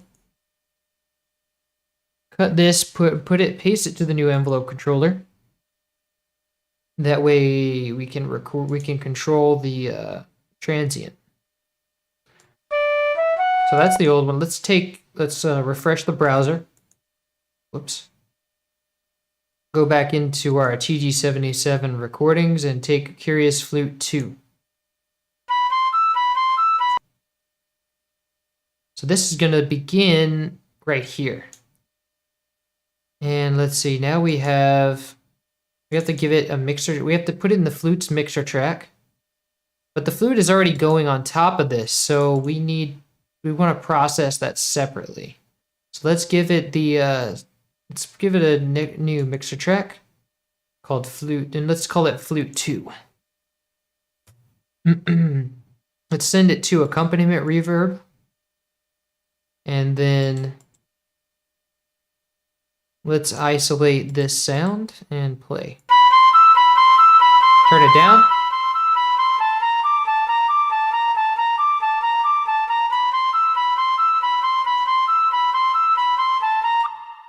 Let's compare that. Now that sounds good, but we just want to highlight the transient. So let's right click on the volume knob and go to internal controller and select articulator number 2, Fruity envelope controller number 2, articulator number 1. And then we want to go and set articulator number 1 to have no attack and to have like about this amount of sustain. Let's go to tempo. Let's give it about 1 step of decay. Let's make it less, actually.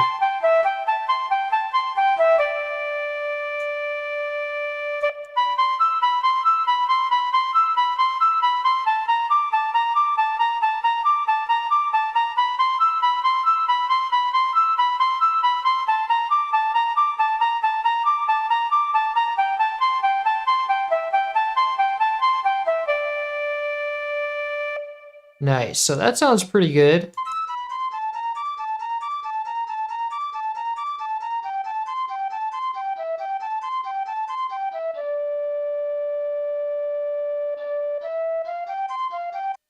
Nice, so now we can let's play that with everything.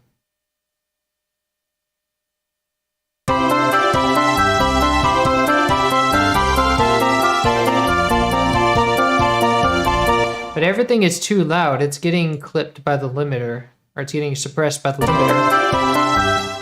So what is too loud? What can we turn down? The strings for sure.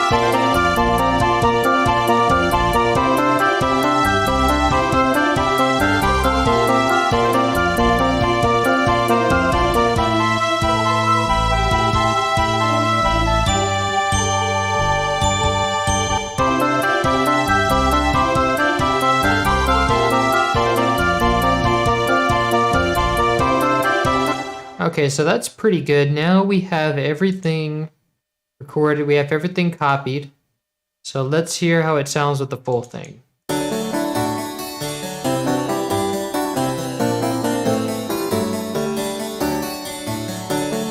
I want to raise the sustain on the harpsichord.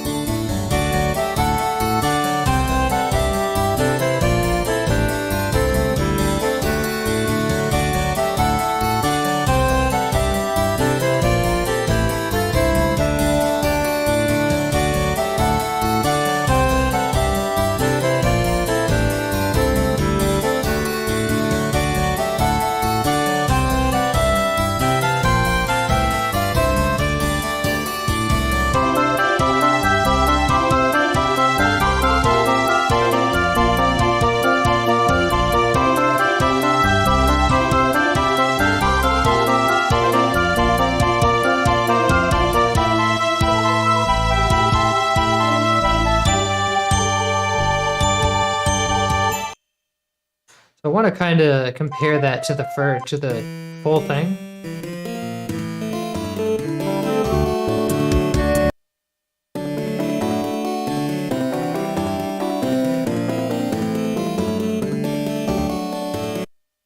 Let's see.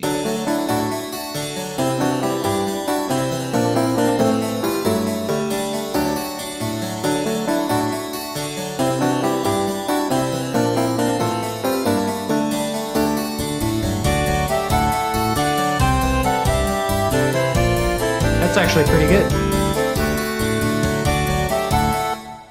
So let's compare that to the rest. It actually doesn't have nearly as much reverb, so let's turn the reverb down to maybe 20%.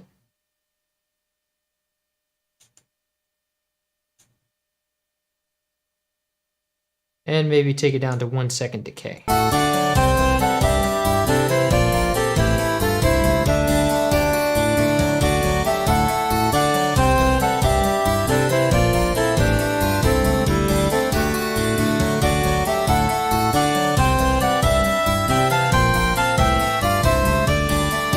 Actually, I think it should be stronger on the should be 30% on the lead, but on the accompaniment is where it should be weaker.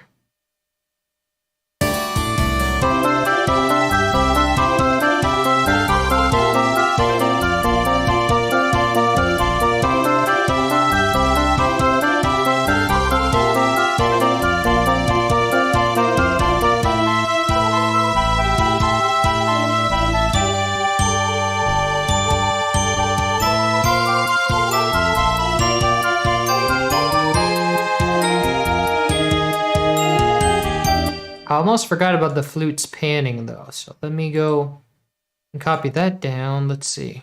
70% left, so let's copy that knob and then paste it to the flute recording.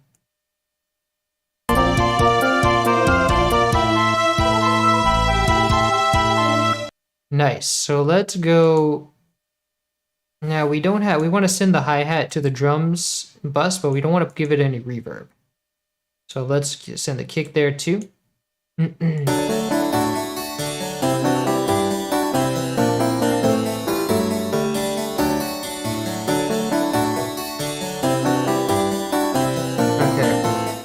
By the way, someone says, by the way, there is a great plugin called SNES Verb that gives a nice SNES reverb sound. If I was gonna recreate the SNES, like for this project, we don't want SNES reverb sound because we want it to make it sound modern. So that would, but I do have a, I don't, yeah, that one, I think the SNES reverb is kind of based on the sound of rapid delay. So I think for the most part, I would do a rapid delay if I wanted SNES reverb, but if I want the lo-fi effect, then sure. But also, if I do want the lo-fi effect, I also have a plugin called JBM Spacer, which is the SNES reverb, but it also I also just turn the reverb. You can turn the reverb off for a SNES distortion emulator or a SNES compression emulation. So, like if I want lo-fi stuff, sometimes I'll do this. Like I'll just go. Let me find my flute.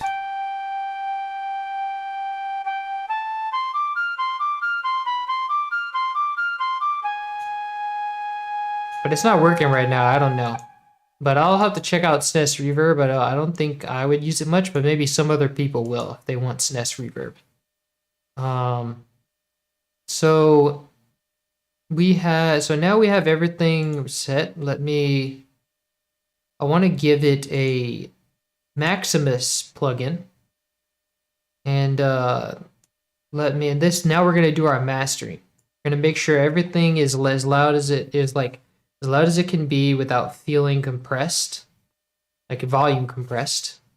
And so we're gonna set we have as Maximus, which is it does 3 different bands across the frequency spectrum, so the lows and the highs. Wow, I have my microphone in the TG77 is still producing noise. Let me turn off the TG77 because we're done with it. So Now we have our three band volume compression. And so we have our bass. We want to set our bass to be whatever the bass is here. Whatever the bass is here, we want to catch that bass and that kick. So let's go to, let's see, let's find where the bass starts. Oh, right here.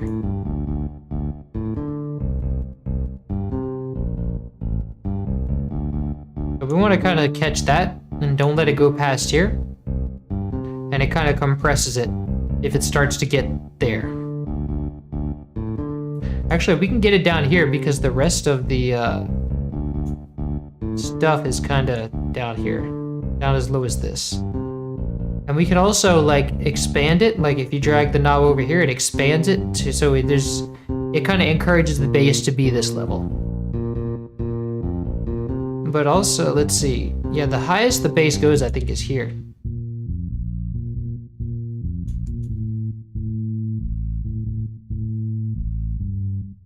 Nice.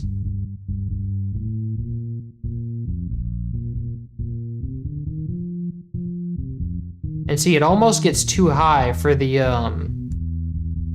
thing, but actually I think it does get too high for the thing. Let's see.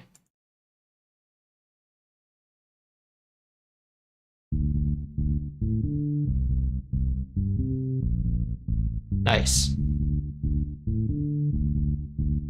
Okay, so now if we add the rest of our instruments, oh, it actually goes higher because some of the instruments that we have are dipping into the bass a little bit.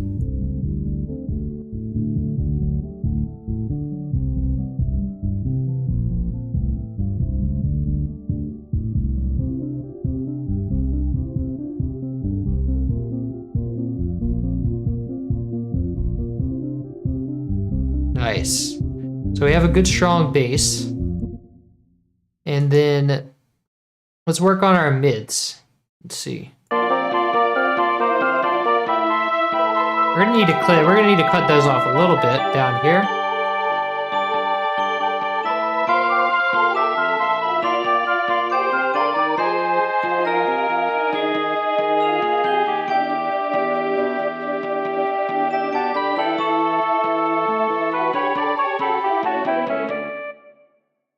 So we have in the mids, we run into the risk of compressing it too much very easily. So let's go to where the mids are the strongest and let's do. And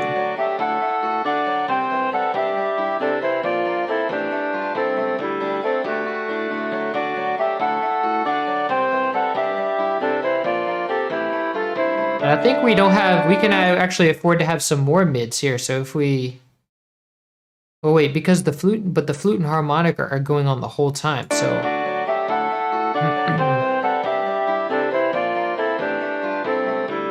I think we want to have a little bit weaker stuff out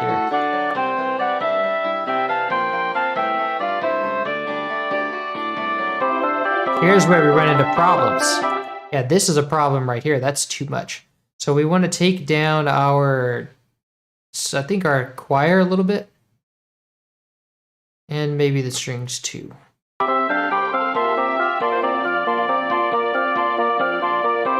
And I think we have a disparaging, like we want to change the volume because if on the E piano, but if we change the volume using the knob, then the one in the beginning is going to go down too. We don't want that. Because this is a good level right here.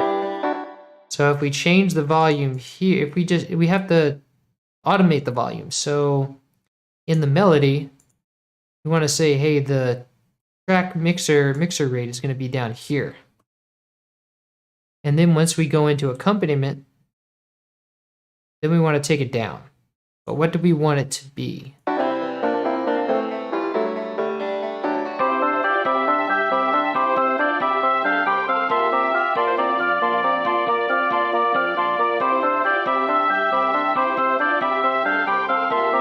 That sounds good right there.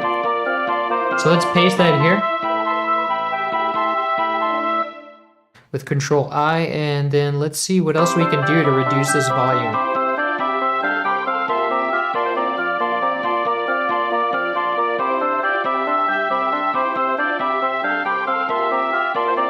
strings are a little loud. The second flute is very loud. Oh no, the first flute is very loud. But we kind of don't want to reduce any of those because in the beginning they're fine.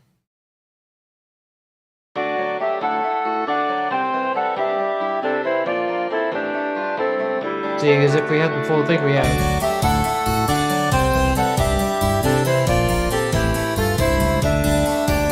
We actually, if anything, we want those to be louder at this point. So let's automate the volume of those. Let's create automation clip for the flute and the harmonica. Oops.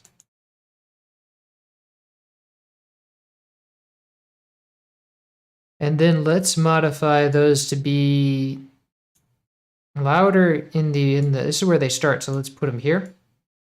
So we want them to be louder here. And then we want to switch right here. We want them to drop. Let's right click here. And then we want to do a, like, oh wait, no.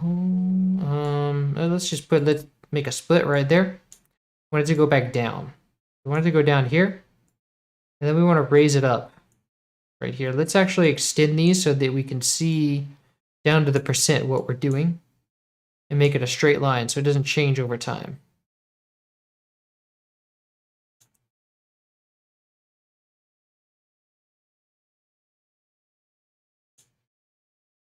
Let's put it up here like 77.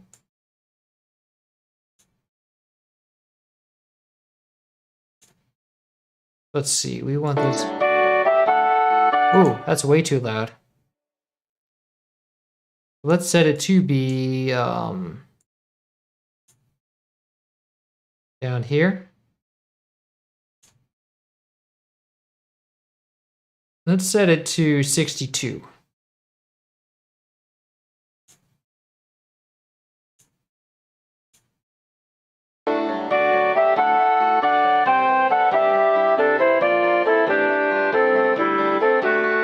About 50, 55.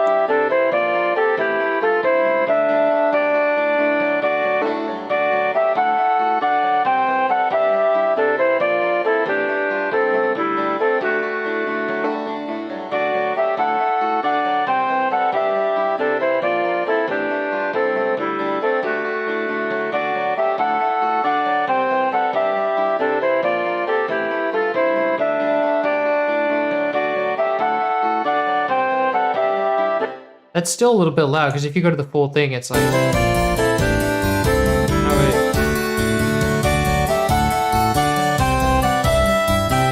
Actually, you know what? I think the bass is drowning it out, so let's give the bass more dynamics. There we go.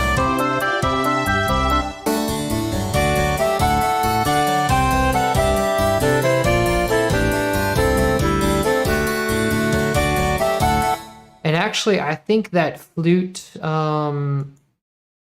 is not helping with the let's see, the envelope controller is not helping with the flute. So let's disable it.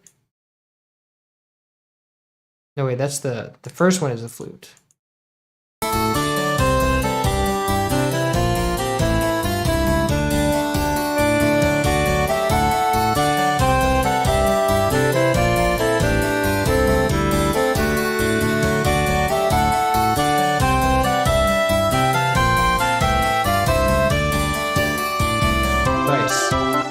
So that sounds like a good kind of level.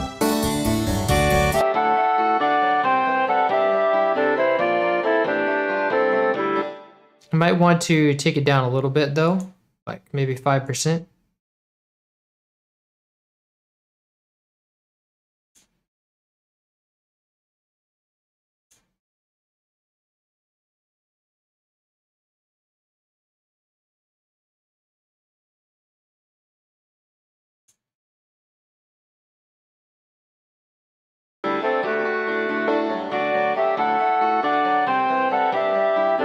Alright, so that's pretty healthy, like nothing's really poking out too much. We're not compressing anything too much.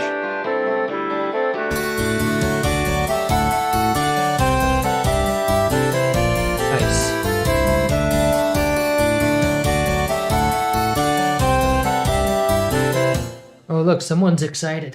Welcome. Welcome to the stream of this game. Nice. All right. Well, let's see what we got.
Cool, that sounds good. And then we just kind of want to take down... Let me hear how that sounds with just the mids.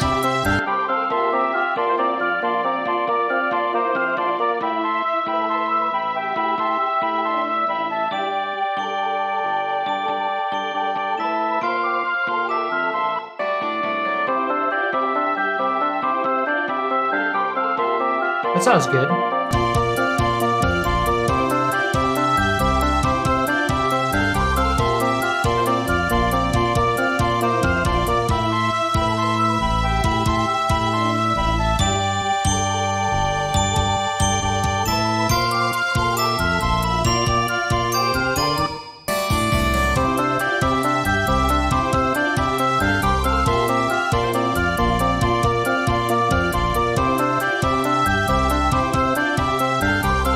Actually, I kind of do want to take down the bass on the harpsichord just because the bass is really inconsistent. Like in the beginning we have...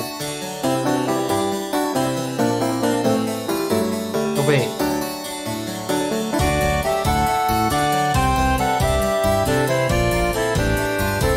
Yeah, the harpsichord is kind of like we don't want it taking over the bass in that part, so...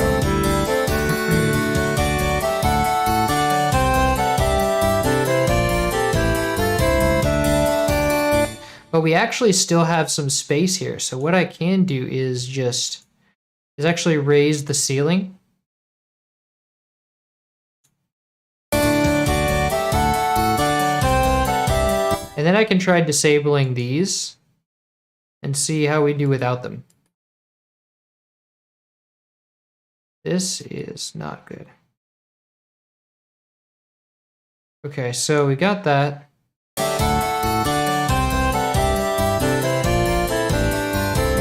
Let's move these up. Whoops. Let's move these up here.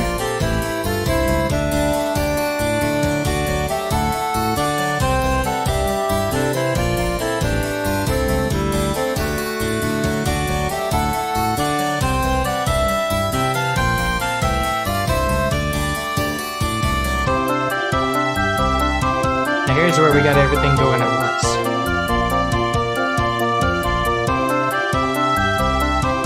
So we can kind of put everything up a little bit more. All the lead channels we can kind of put up. Let's see. Flute, harmonica, piano.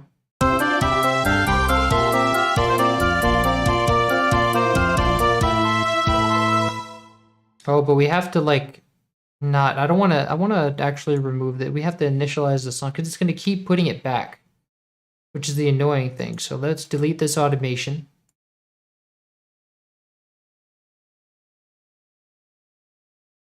And then uncheck initialize song with this value. Because then when we change it, it's not going to move. Then we can move it up. And now it's still going to move. That's because FL Studio is stupid like that. And you have to actually go into, what is it? Initialize controls and delete it. Because that button basically doesn't work. So should work, but it doesn't. So now we have no initial composition. Nice. So now let's go to the main mix where there's like the loudest and try to set the levels.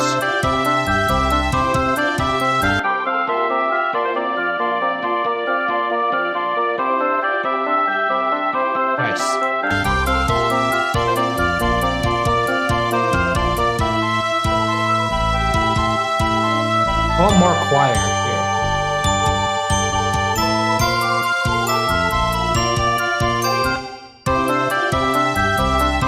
Yes, there we go.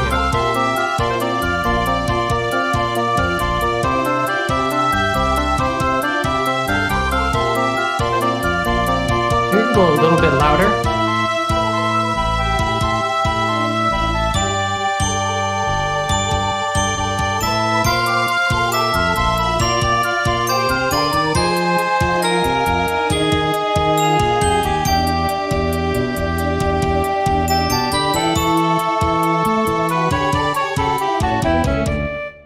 Nice. So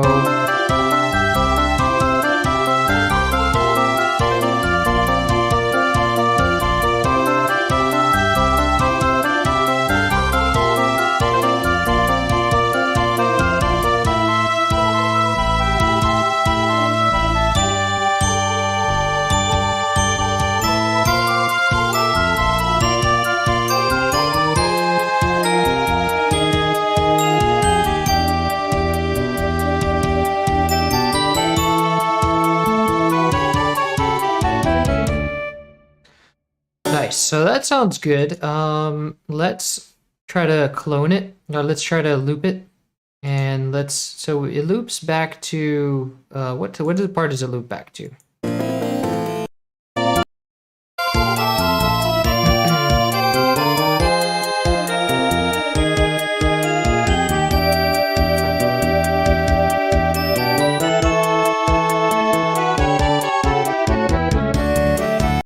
Right into the first verse. So let's go right into the verse. So let's see. We have to make a cut here because this is a whole one block. So we have to cut here, get this as a clip, and also cut the beginning off of this drum and bass. So now with that clean cut along the way, let's select this, and I actually also have to reduce this right here. Take the tail off. Ooh, this is actually, I need to set it by the beat. This one's outside of the snap. So let's take this. And why is there another note here? Is there like another note here?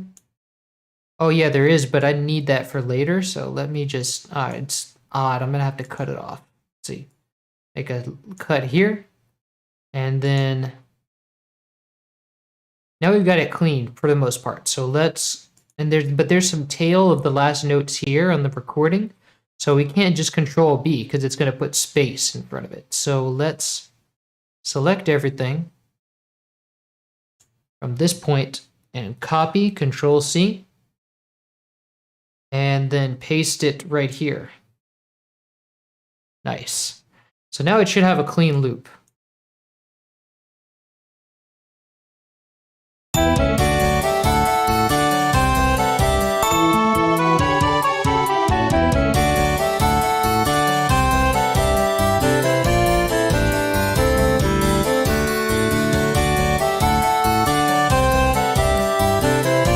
Nice. So that loop's clean. Let's give it an ending. We already have the flute as an ending.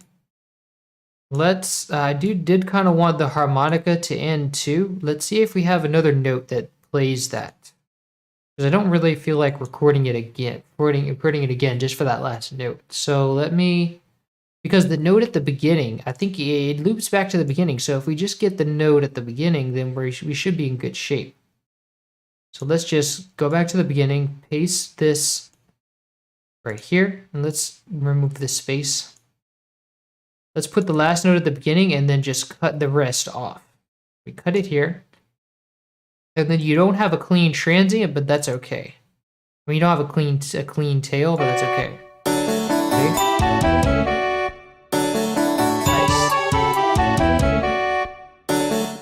So we have that. Now we just need this one to hit a final. This one looks like one of these instruments already does.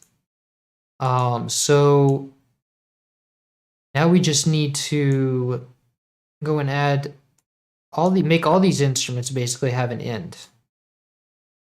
So this is the choir. So it looks like it's ending on D.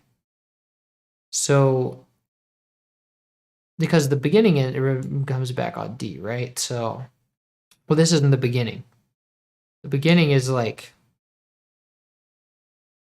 or the beginning without the intro is like this. The beginning starts on D, but we don't have to have everything start on D. It's okay if we started on G because it could be like a G chord and G, and then if we have this, the third of that chord would be B. So we just make the strings go down to B. And then what is this? Oh, this is the glockenspiel. So we don't need to, we already pretty much had that note in, so we don't need it to have an ending. So we'll just roll with that. And then in accompaniment, we don't really have anything going on here. It's just that, oh, it's that flute again. So it's that flute going on again, that second flute. And so, but we don't have it starting at the beginning, but it does play, if it plays a compatible note, then we want to give it, I want to bring that in there. And that compatible note, that would be C. No, that's not a compatible note because we're on a G chord. So we'll just leave that second layer of flute alone. And then we can end it on another drum. Well, the bass has a note there. We can end it on that, but let's see, that's a D. We can also just stretch that note out and have it be legato.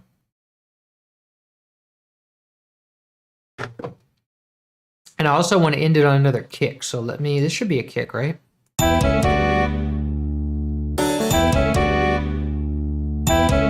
But something's dissonant there. We have what note is this? Should be just D. I think it's the choir causing dissonance. The choir's going to B. I don't know why B is dissonant here, but that's weird. If we have it go to D, it won't be so bad.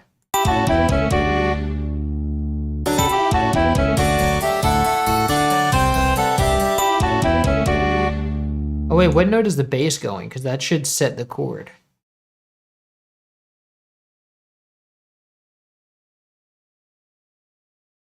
It's going to D, so it should be more like a D. If we want it to end really satisfyingly, it should be a D major. So let's try to end it on D. Let's try to make this an A.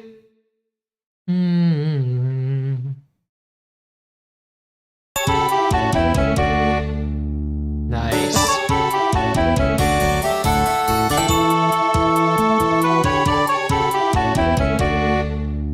Nice.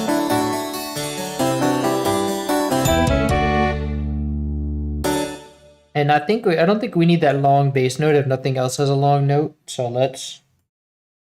Nice. That's good. I like that. So now we're pretty much done with it. I just want to go through everything and make sure that each channel individually kind of sounds good. Because let's see. If you want to treat each channel like they, sound good on their own. Let's zero in on each channel, on each mix, on each track, basically. And so I want to sort of saturate this,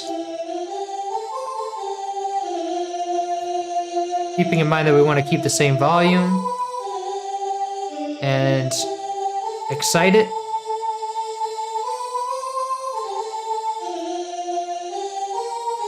Nice.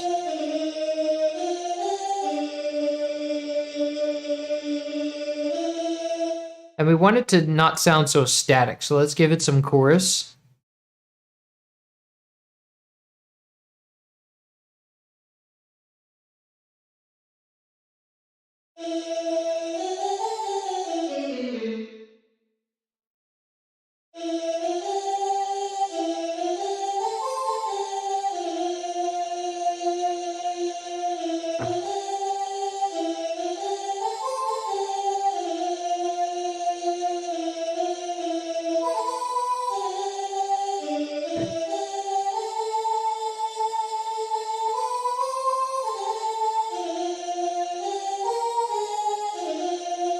Nice.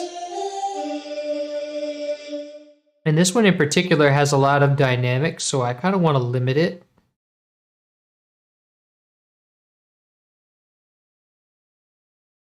Let's put a limiter on it on its own. Let's give it a compressor to compress it right before it hits the volume.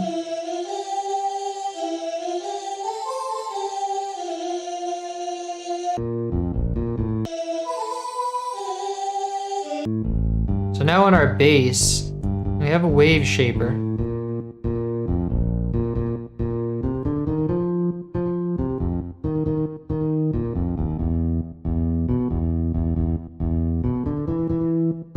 And I want to give it some saturation too.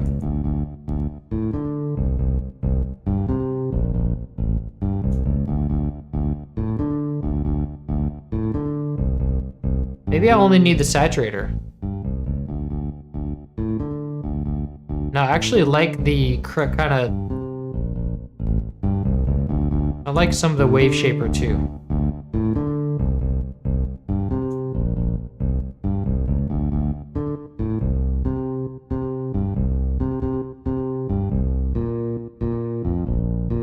And this stays pretty consistent as far as levels go, so we don't really care about that too much.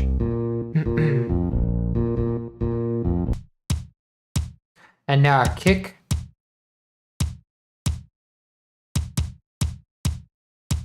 Sounds good.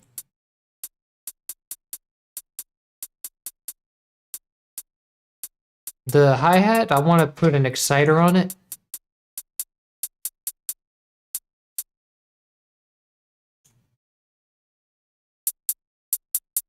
And accentuate the highs. But it's so loud. Why is it so loud?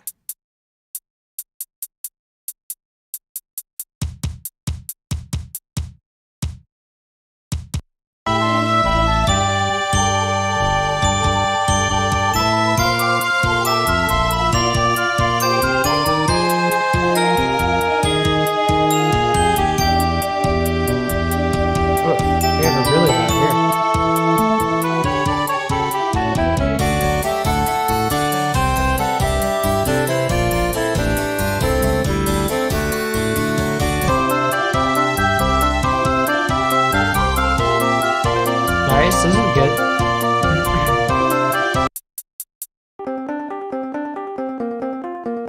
I want to give it a little chorus, just because it's a little bit stagnant.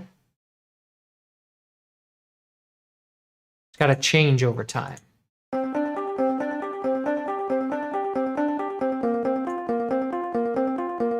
Subtle change over time, that's what we want.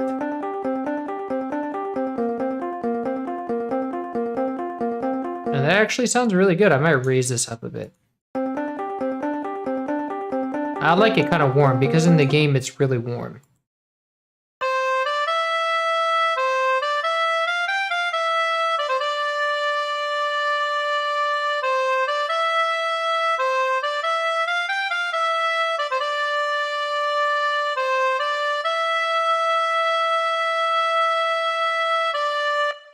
Nice. I want to give it an exciter a little bit. Whoops.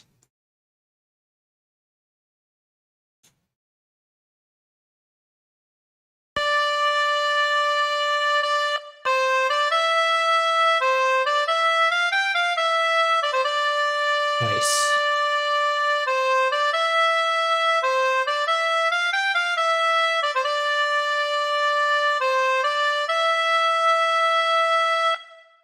That sounds good. Let's move on to the flute. Now this, I want to give an exciter for sure.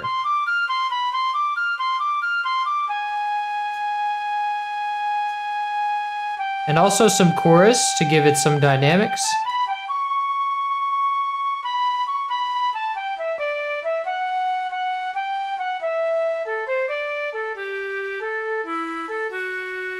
Raise the highs.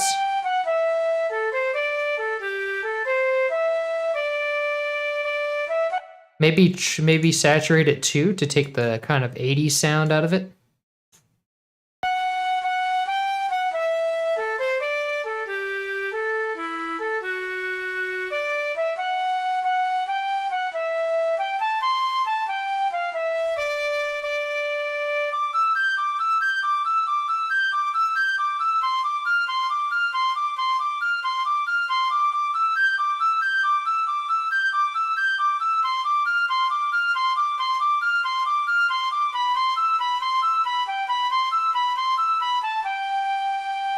Check on the volume for everything.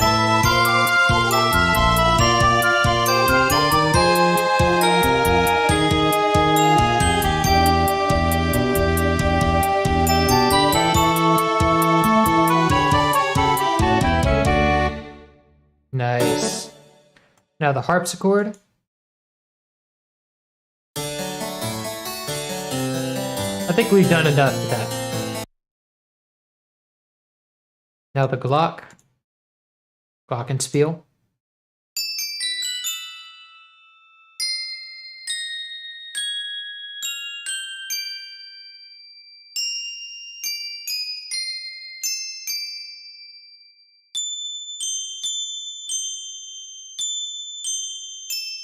Let's saturate it a bit. Yes.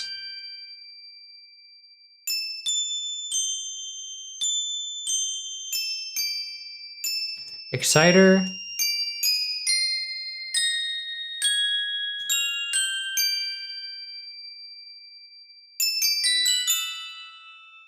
Nice. And I want to kind of put some stereo separation strategically throughout the mix. Like the idea is that stereo separation works well on accompaniment instruments. Not very well on lead instruments, because lead instruments you want to be solid. But most of what we have is lead instruments. Like the E-piano is doubling as an accompaniment instrument, so that we don't, but it's a lead instrument in the beginning, so that doesn't matter. Strings is a lead instrument. This flute, this second flute is an accompaniment instrument, so we can do that. We can separate it. Let me go to where the second flute plays. And let's give it chorus again.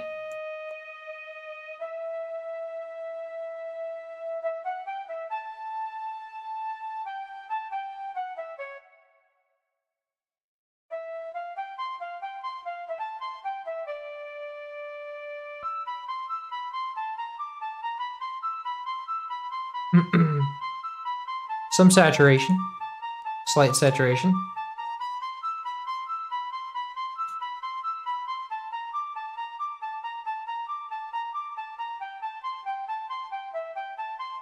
Definitely an exciter. Bring out those highs.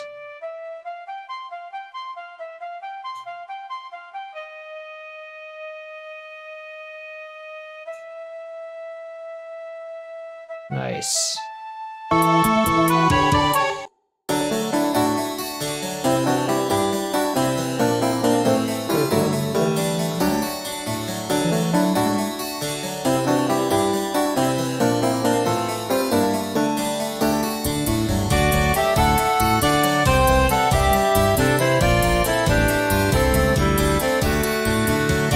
I want the kick to be stronger.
That's good right there.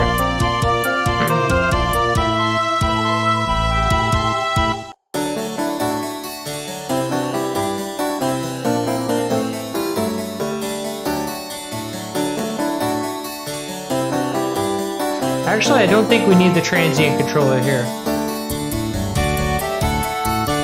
Transient, it sounds better. The piano now sounds better without the transient controller. I think the saturation did our job for us, and the exciter.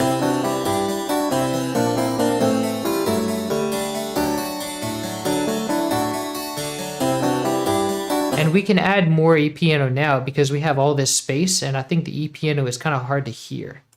So let's go edit, and we can set it up to this line here on the 80. Yes.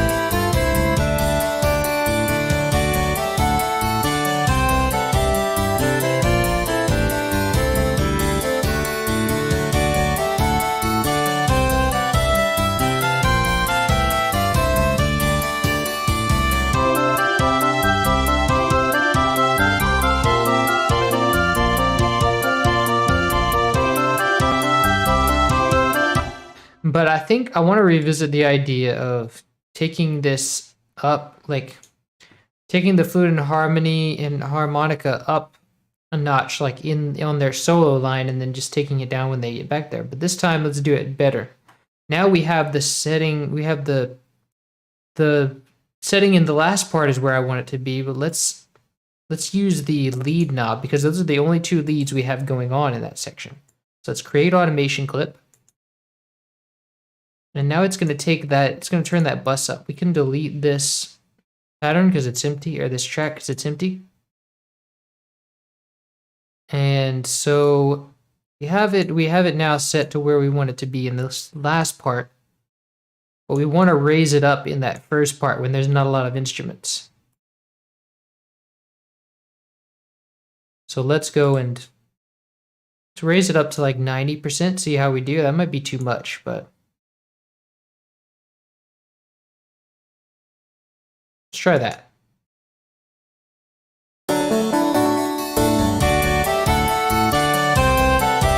That actually works.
Now let's compare that to the original. Let's listen to the original for a bit and see if anything jumps out at us.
Nice. So I think actually that harmonica and flute are a little bit harder to hear than I thought in the original.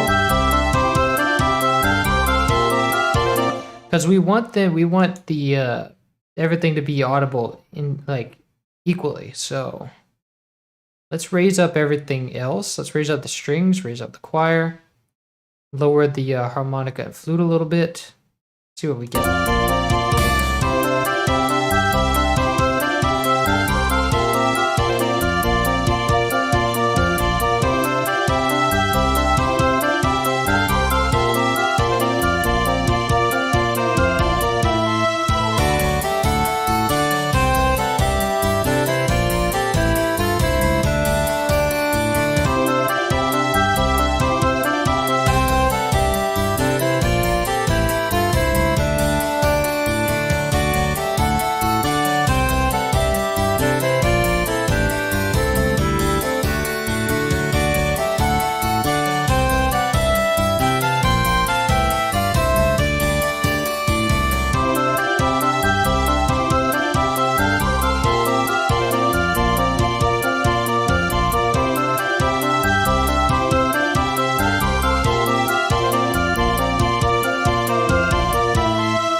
Let me also cap the bass at lower because in this section it's lower, but the harpsichord is kind of boosting the bass in the beginning, so we want to kind of cut that to keep it low.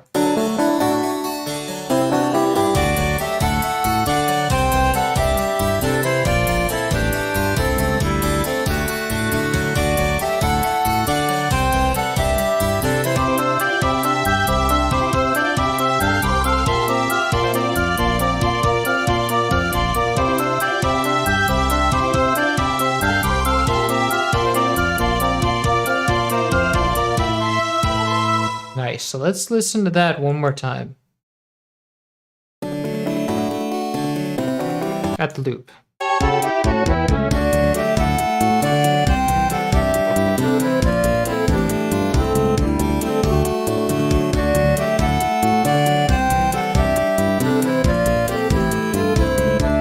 And one thing I think that we don't need is like a big transient on the flute. I mean on the hi-hat. We don't need those high highs on the hi-hat.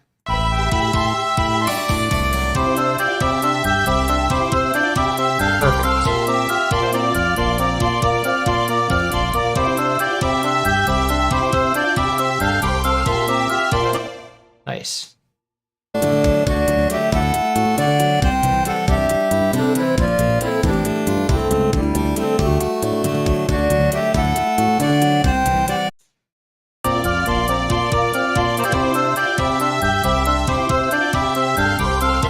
I also think that the bass is louder here in the original.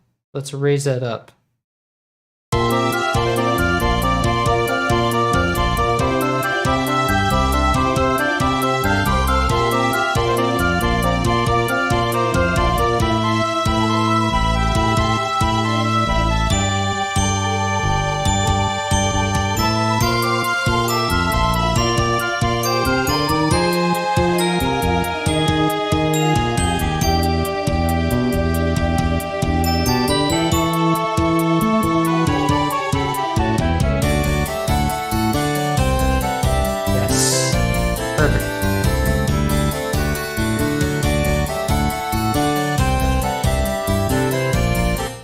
Okay, I think that's pretty much done.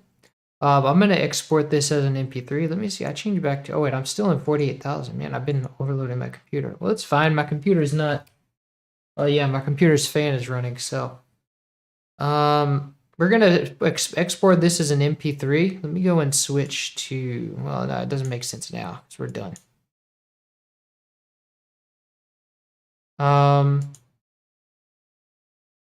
Let me export as an MP3, and then this is going to be on the Discord as a beta. And so you guys can kind of judge it and see if anything jumps out at you. So yeah, this will be pretty much what it is, and this will be on YouTube tonight if nobody has anything that sounds different. So let's see, why is there a face at the lower left corner? Well, that's me. That's why there's a face, because people wanted to see my face, I guess. Yeah. So this is this is pretty much what it'll be. And this will be on YouTube like later today, in a few hours or so. And yeah, so tomorrow we're gonna keep going in. I'll drop this on the Discord right now as I talk. So we're gonna do tomorrow the next one in the soundtrack, which is, let me see, a Phantom and a Rose, Phantom and a Rose. So we're gonna do that one tomorrow, and then well, yeah, we'll do that one tomorrow. And then we'll continue on down the soundtrack in track list order, which is what the CD release had the order as. If you look up the release of it, so we're not going in game order because the sponsor requested that we go in CD track list order for just for the first half, but then we'll go back to going in the game order after the second half. So it's like up to track 22, go up to 22. And so, yeah, this will be all for today. The video, let me upload the MP3 to Discord real quick. And then you guys can go listen to it. So if you have the Discord, you can go listen to that right now from stream today.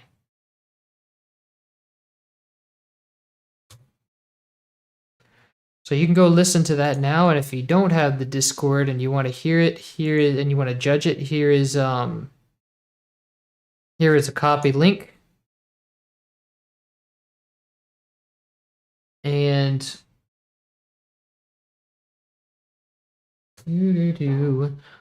someone's Rainbow says, I thought you were just playing music. They're playing music. I guess you are doing something more than that. Yeah, I'm actually creating the music, so I'm not just playing it. We're actually mixing the music in real time. So when I started today, this project had nothing in it. We just had the instruction data ripped from the game from SPC format converted to MIDI, and then we just sort of composed everything from the ground up in the middle in 2 hours or 3 hours. It's about done now. So that's all 3 hours of work. Yeah, because the thing says, project info says about 2 hours and 49 minutes. So yeah, this is all things we've done today. So we're creating the soundtrack, but it's done now. So you'll be able to hear this MP3 on the Discord and judge it by how you think it sounds. Let me know if I need to change anything, if anything sounds off, and that's what we'll call it for today. All right, you guys have a great day, and thank you for coming to the stream. And I'll see you tomorrow at about this same time. Jam and Sam out.